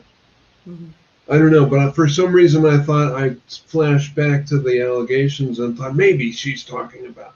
But I mean, there were a lot of people at the ranch, so it really could have just been anyone. I just had the impression that that phrase granny glasses was an English ism that like wouldn't have been known by Americans. But of course, you could always just say it. Granny glasses, it's not hard to come up with. So never mind. I just wanted to believe it was a secret John Lennon reference. But I read that and I just kind of, I think, glossed over it because I was just like, oh, okay. But it's reading the memoirs of Billy Shears that makes me think that, because there's a whole lot in that book where Manson is just hanging out with Brian and Dennis and all the Beatles, and they're going over the studio, you know, receipts, and that's a hell of a book. I mean, I'd highly recommend for the book club, but it's not exactly true crime. It's just weird possibilities, allegations. James Watson. Oh my God, I made it. I've been evacuated. A forest fire broke out. James. Wow. Oh my goodness. Are you okay? Oh my goodness. I hope so. Yeah, please follow up in the chat. I noticed you weren't here earlier and I thought that was weird. But oh my goodness, hon, I hope you're all right. Hope your property's all right too. Yeah.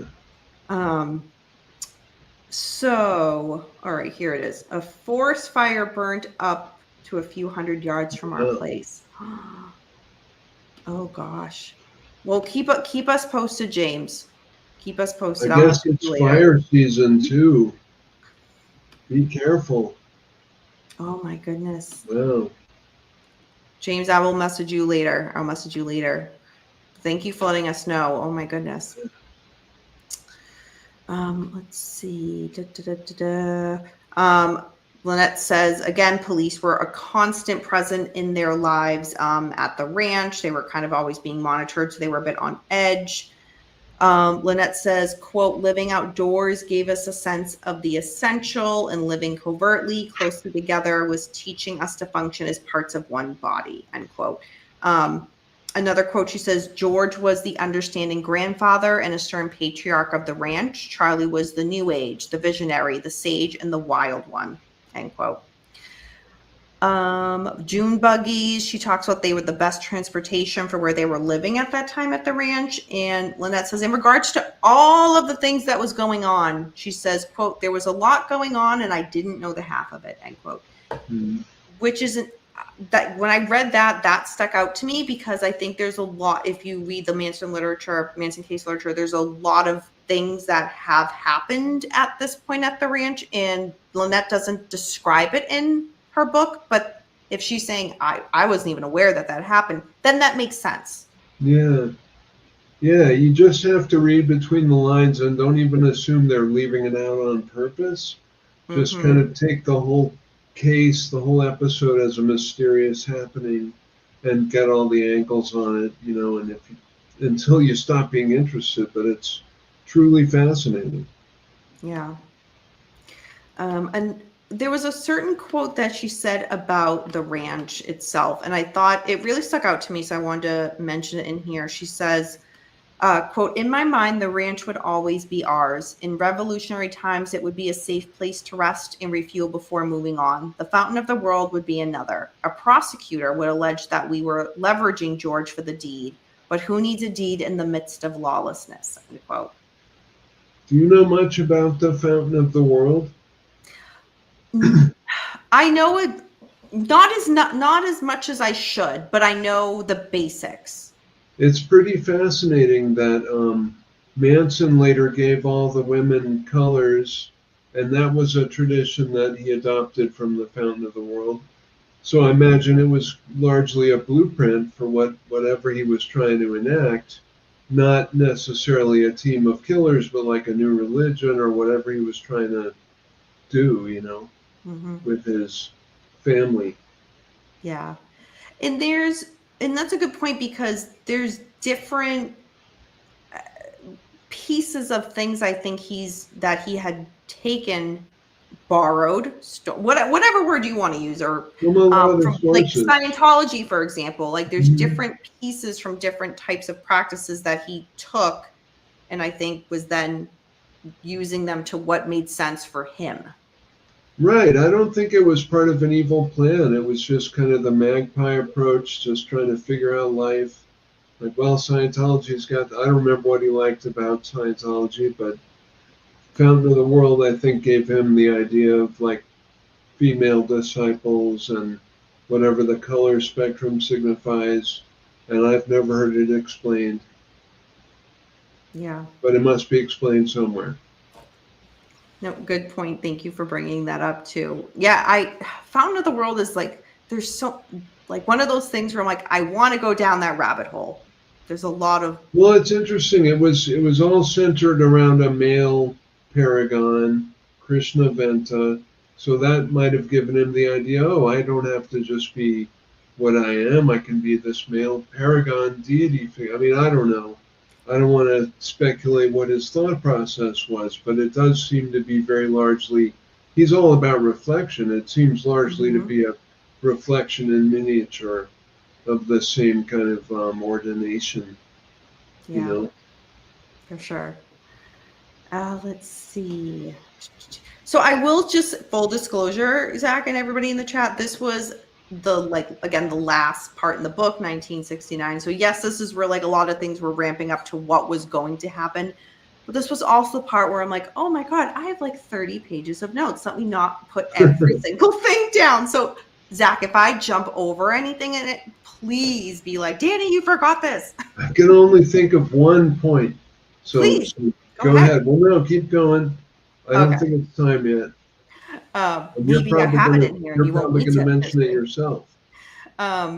You had mentioned before about, and we talked about, Lynette talks about how she went to Terry Melcher's Malibu house when they went to pick up Dennis.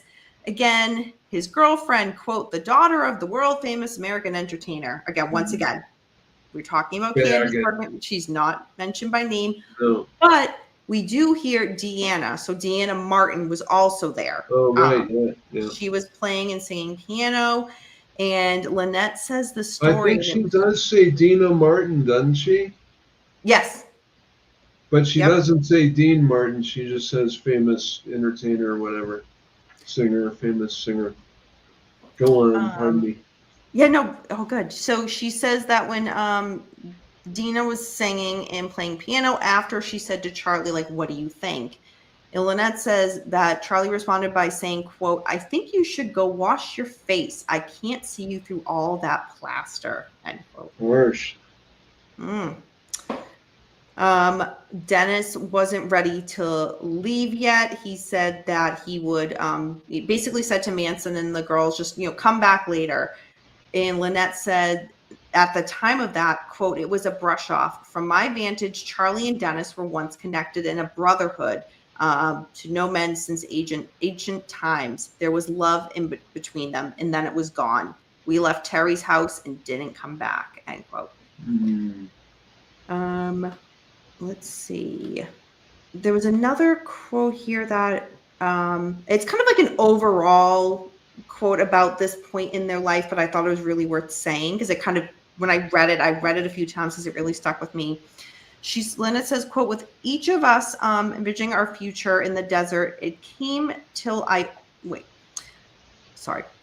With each of us, our vision of our future in the desert came only after we were rested. Scenarios varied from the need for basic survivor skills and supplies to a phantasmagorical world beneath the surface of the earth. Prosecutors would inflate the ideas, claiming that our plan was to emerge years later without having physically aged. In their story, Charlie intended to rise as king. If chaos was inevitable, we would ride to the top our fears rather than cringing beneath them. We would do what we needed to survive, end quote. And it was interesting because I feel like that paragraph was so telling, but it also, I felt where it was placed in the book, it seemed that it just kind of came out of nowhere. This like very profound sense of like, we did what we had to do to survive. And I'm thinking, but what you just talked about here and what you talked about after that statement, it just doesn't make sense why it's right there in the book. But that was just my take. I forgive her. And that's all that matters. Well, no, I mean, I get your point, and it's a good one. I just forgive because, like, I wasn't expecting, literary precision or anything like that. I guess I read the whole thing very forgivingly. Like, I wasn't looking for flaws. When I do these book reviews, not to say that's a bad thing. I mean, no. I think that's an excellent analyst. Like when I first read a book, I read it as just a consumer. Like I want to read this. Smart. When I do it for a review, I reread it purposely very critically. So that's kind of my process. I get your point. When I'm writing a review, I become more of a critic. Okay. Nope, totally fair. Yeah. So I think, I can, when I have my critical view on, it can be a bit very nitpicky. No, I trust your precision. I trust your analysis. Let's see. I'm jumping ahead a bit. Lynette, prior to this, had talked about, she brings up race again in regards to what was going on in society at that time in regards to the Black Panthers, the Nation of Islam Black Muslims.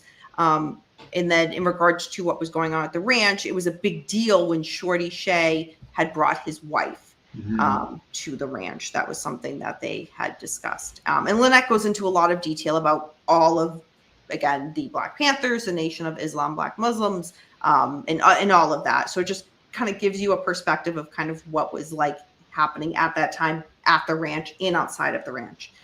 In addition, she discusses the outlaw bike clubs. Dani DiCarlo was a big part of that. And he was a part of the bike club, but also part of the group at Spawn Ranch.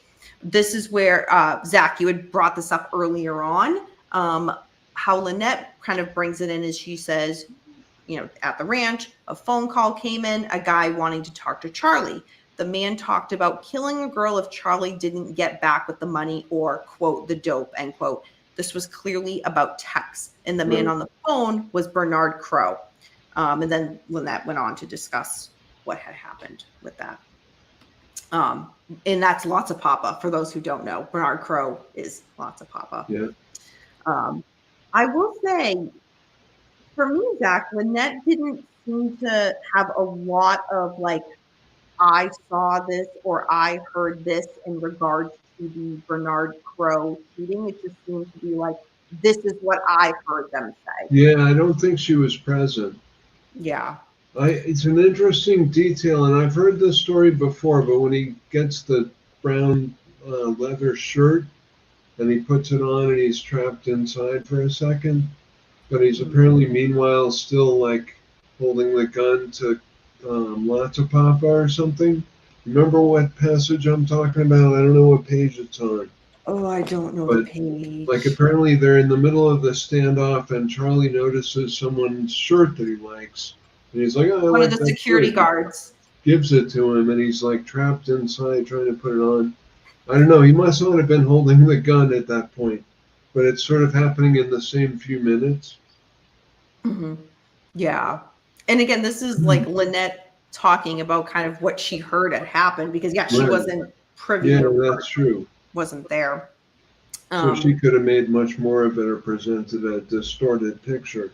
Then once that shooting happens, I didn't get into a lot of detail with it here with my notes, but we learned about how, again, it was a lot of the, you know, we heard that there was a Black Panther who was found shot in the park and how they kind of think, oh, it must be Bernard Crow. He must be dead.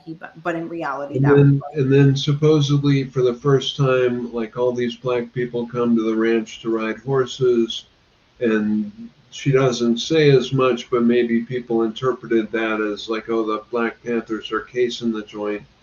I mean, that's evidently how they interpreted it. Yeah. And then around the same time, the Frank Retz guy is trying to buy the ranch to open a German club. And George is probably going to do it, but he's not sure. Linda Kasabian shows up. I don't know if you have a lot. Do you have a lot of time before she shows up? So I'll turn the mic back over. No. Go ahead with Linda. I just think it's interesting that she's, like in the Manson files, she's portrayed as really kind of being a hard-nosed troublemaker, more so than the innocent hippie girl that she's generally portrayed to be.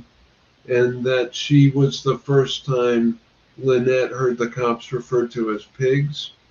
Where like, so Gypsy would call them blue meanies, someone else would call them the man or the whatever the law, but the first time they heard pigs was Linda Kasabian, and she was present at, I think, wasn't she at the Gary Hinman thing, and definitely at least one or possibly both of the Table of Bianca slayings. Yeah. So that's interesting, and I've never met her, but it's interesting. You've never met? I don't mean to cast any aspersions. You see, you meaning you've never met Linda? Right. I mean, so I'm not really entitled to know because there's conflicting accounts. Yeah. But it's and she has Pig passed away, so you won't be meeting her. All right. Well, God bless her. Safe passage to her essence wherever she's bound. I just think it's interesting because I'm a words guy. That the first time Lynette supposedly heard the word pig in reference to cops was from Linda Kasabian. Mm-hmm. Yep. Not Absolutely. saying I've solved the case. Just a spectator over here. Like someone, it's like if someone reposts this video, here's Dani and Zach claiming they solved the case. It was Linda Kasabian, obviously. No, I don't Obviously. know. Um, let's I don't think see. it was TJ though, because he seems like such a nice guy. I mean, in his Geraldo appearances and like his later talk show appearances, seems like a pretty much likable guy. I don't know, but he was the dune buggy guy, I guess. He was like the Hmm. mechanic and the main dune buggy guy. I Yeah, and I think. didn't get put a lot in my notes about TJ, I don't think. I'm just scrolling through what I have left. Yeah, no, I didn't take a lot No, of. he's not very dramatic of a character piece. He's just kind of a bystander, but obviously integral to the to the community, you know. Yeah, absolutely. Um, Again, Lynette talks about while they're at the ranch. Again, they were constantly kind of under surveillance. She talks about one evening, 4 cop cars came in. They questioned Bruce, Dani, Tex, Charlie, and Bobby. They were looking for stolen cars. Um, in regards to, there's one point where she talks about what happened to Gary Hinman, and it was very abruptly mentioned in the book.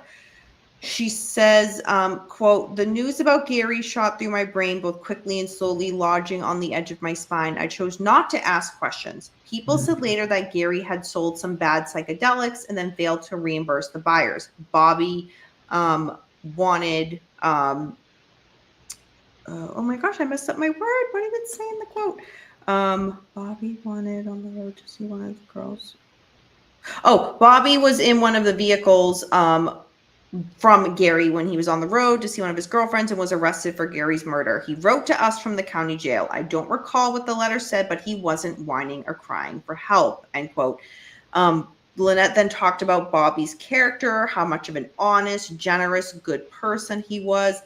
But then she says, quote, it would be years before I heard Bobby explain that he had bought the drugs from Gary for some bikers and they wanted their money back. Bobby was just the middleman, but the bikers had a reputation for retaliation, creating potential for war. Gary either didn't have the money or wouldn't give it, end quote. And that's all she says about the Gary Hinman murder. And okay, Zach, let me know your thought on this. And if you think I'm wrong, you can say, I kind of felt my opinion on Clem earlier, how I felt she kind of made excuses for him.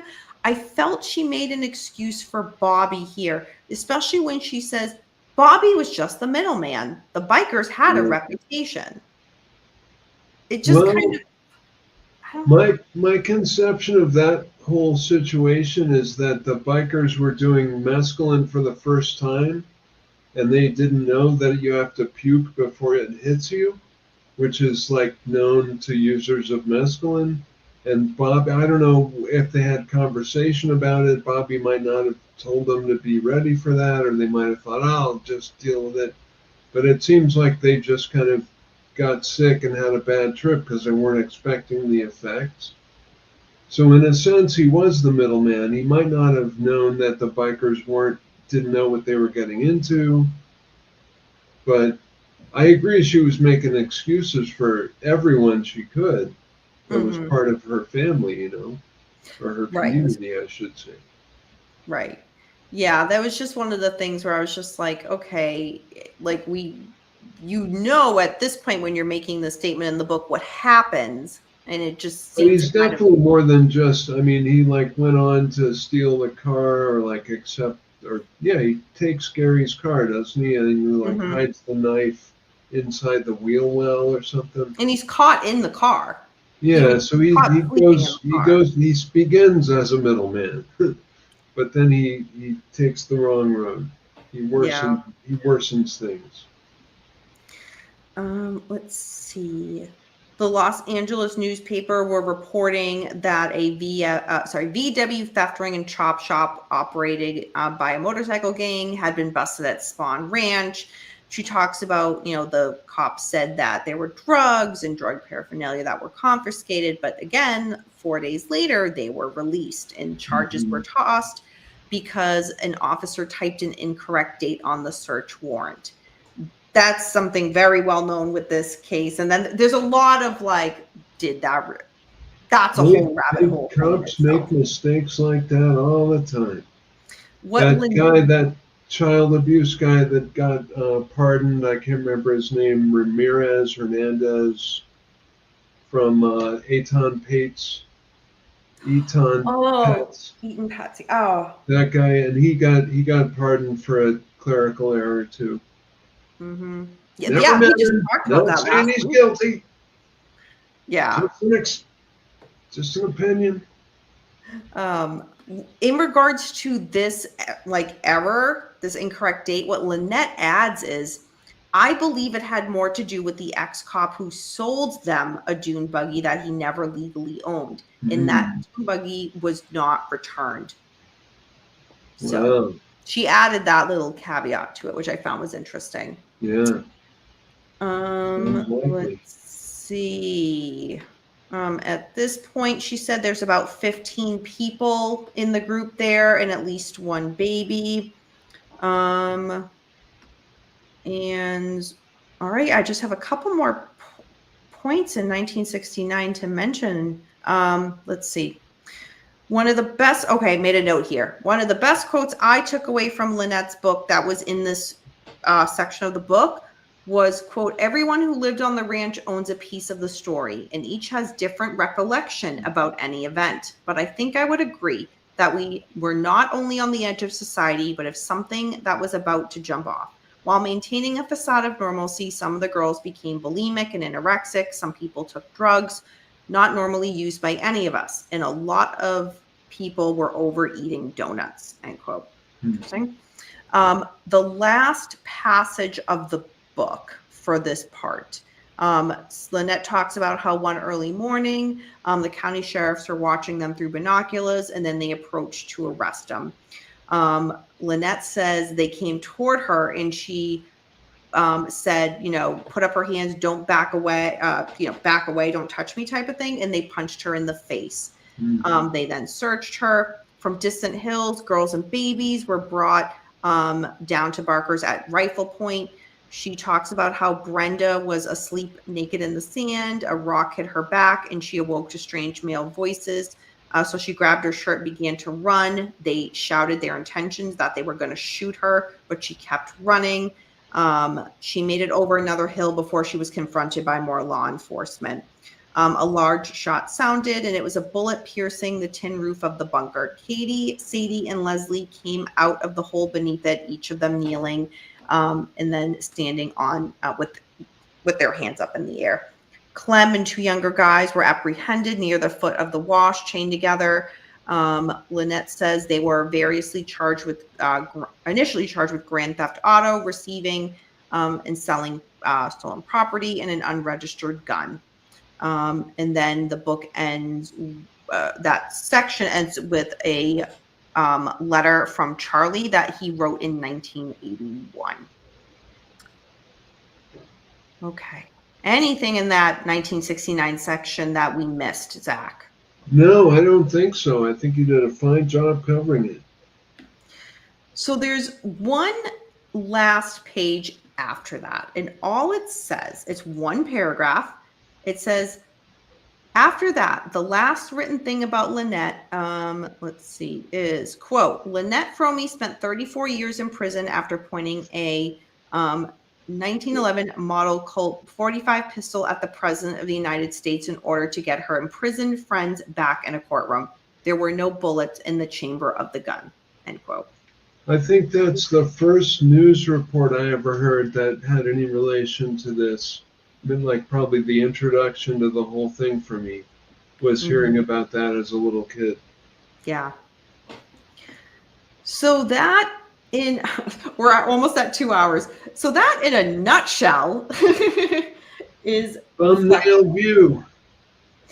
So we just kind of summed it up. And if you're thinking, we just heard y'all talk for 2 hours about the book, we get the gist.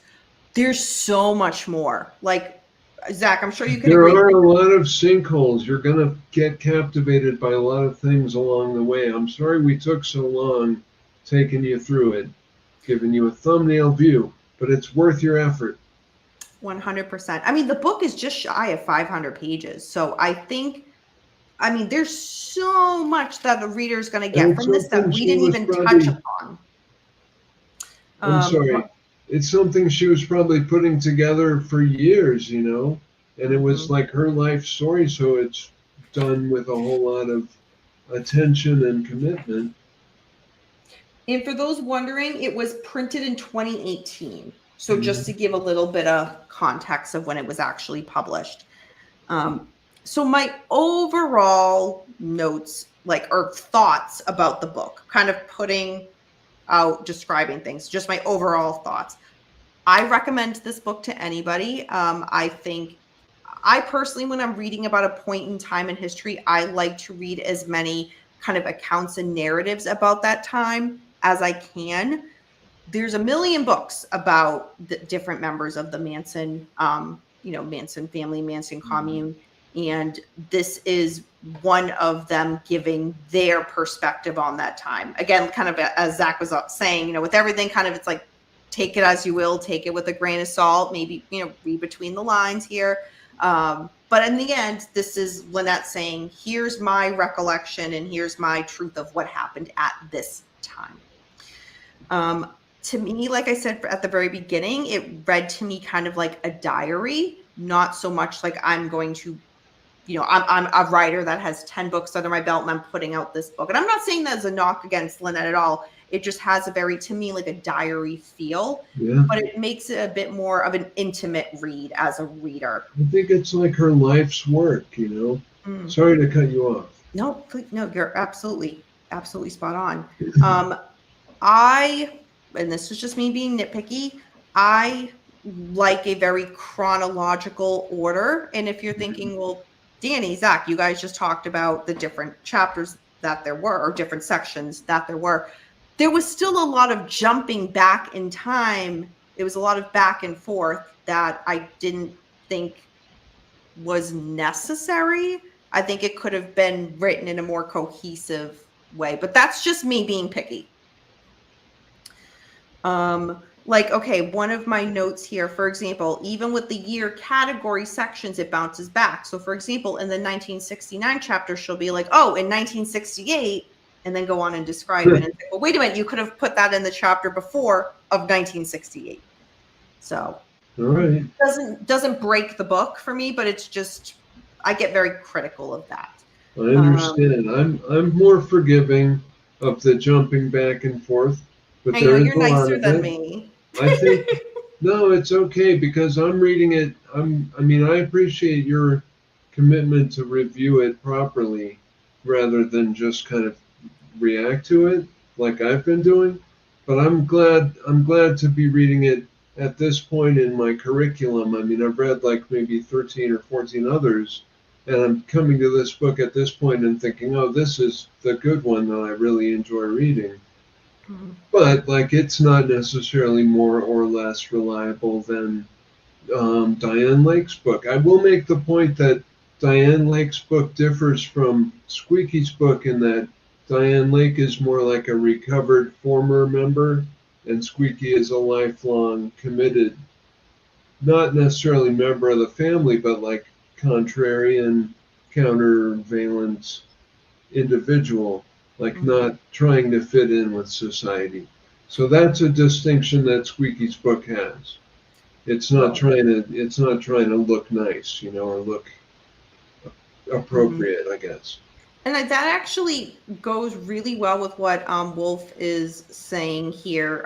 Welcome, Wolf. I liked it. It had a unique feel. And she made Charlie sound like a really good guy. And she did. And that kind of goes along exactly to what Zach's point was just now is, Lynette was very openly still like, I still agree with what, where we were with Charlie at this point, where Diane Lake makes it very clear, like, I've gone a different path now. So now I'm looking back at this time with a whole new view because I no longer think that way. And So and Lynette doesn't like get up in her I don't know what the expression is, but she doesn't like get real activated to make that point that like, no, he was a good guy. She just kind of tells it as it comes along. She doesn't get overexcited in her attempts to portray him as a good guy. So it comes across more believable than it would otherwise. yeah, that's Not a that I've very ever met him. excellent point. Yeah, she's not. Some readers, Ed Sanders, will kind of make the point to be like, believe this is what I'm saying. You have to think of Yeah, it the Ed same way I Sanders do. dropped a lot of insults along the way. Where this is, Definitely it's did. more organic. Of she's just saying, here's my story, and there's not like like you said, Charlie's a good guy, and here's why, and you have to. It was just Yeah, it's more like here's this organically guy, and you've probably together. heard of him, but here's what happened. Like low key or low energy. Mm-hmm. I wish as a reader, I get why she broke it up into the sections that she did. As a reader, and I think, Zach, where me and you kind of, when we're like, wait, which part in the book are you in, or what page are you on? Into if you're a reader having a conversation with a friend who's reading it, if there were chapters, it would make it a lot easier to have conversation about the book, because if you're just like, oh, it's in the 1968 to 1969 section, for example, that could be like 200 pages. Yeah, it's a huge range. So it's kind of hard to pinpoint where you are in the novel if you don't have the page number. Again, that just makes it a little bit more difficult to narrow down, but again, doesn't break the book. But we had fun. We got through it. We did. We did And my only other critique is I had no problem with it. Zach, you had no problem with it, but a reader who is new to this, who doesn't know all the people involved, where she only uses first names of people, it could be confusing to somebody who just, oh, Patricia, Leslie, Sandy. And if you're just like, wait a minute, but who is that? If you don't know, it could be confusing. Trying to pinpoint it, but there's probably a website somewhere that does have this, but you couldn't really put it in the book itself, but it seems like it should have a reading list for like more on this aspect, read this book. For more on this, read this. But of course she's not going to want to take any credence or any prevalence from her own account, Yeah. I think anybody who's published a book on this would never want to be like, for more, read this. I don't think so. Be like, they all want read to only be mine. Here's the truth. I don't know, but I don't even think. Again, she's not up in her feelings about telling it. She's just kind of like, finally. I think it's more of for her own sake, probably the publication, than like winning readership, Mm-hmm. But she seems pretty placid in her recounting of events. Yeah. So it's hard for me to imagine her even being like dogmatic about telling the truth, but Mm-hmm. it's just kind of implicit. It's just a given. Yeah. So yeah, that's kind of my overall notes on this. I know in regards to the Manson case, there's so much literature out there, and giving like the recap of what I did, what we talked about tonight. Again, the notes that I had are what Lynette says in the book. So she does speak very, very nicely of Charlie. And again, I'm not backing saying like this is the way it was, or this is again just recapping it from the book perspective. And I think it's a good read. Again, viewing it and reading it very critically, second round. I think it's an easy book to read, where it does, for me, read almost like a diary. It makes it a read where you can kind of, for me, sit back and just kind of keep reading until you're ready to put the book down, where some books are just so structure wise or content wise, you can only read little bits at a time because it's just too much to take in. This wasn't that. Yeah. Yeah. So any other last points No, for you, I Zach? think you've done a fine job, and I admit my bias in coming to it so late in my perusal of Manson-related documents, but it is my favorite to date. And that judgment may probably has inevitably been affected by all the others I've read before it, which may have filled in some gaps that I might not have noticed in this book because of already having read the others. But I give it 5 stars. That is excellent praise. That is excellent praise. And I think that says a lot too, what you're saying. I've read, up until this point, and this is my favorite so far, and here's why. So I think that says a lot to the reader. So if anybody who's watching this who hasn't read it, if you've been I on the mean, are fence, you in the same boat? Maybe you read Santa Susanna Pass. You thought, this is the last Manson book I'm ever going to read, but you didn't hear about Lynette's book. Well, it's only recently been published, and it's a good book. yeah, it is yeah, I recommend it. Clearly, Zach recommends it. So yeah, and if anybody has any questions about the book, whether you've read it or you haven't, this video will stay up. So please leave a comment, and we'll make sure to get back to you. And if you have read the book, and if there's something that stuck out to you that me or Zach didn't bring up, by all means, leave a comment and let me know. Let us know. So. Well, thank you. Thank you so much, Zach, for joining. All right. Thanks for having me on, Dani. You look wonderful tonight, and I hope the rest of it goes very nicely for you. So thank you, everybody, for joining. Tomorrow night will be True Crime and Chill. So tune in for that, where it'll be a recap of what happened this week in current true crime news. So, all right, everybody, enjoy the rest of your evening. Until next time.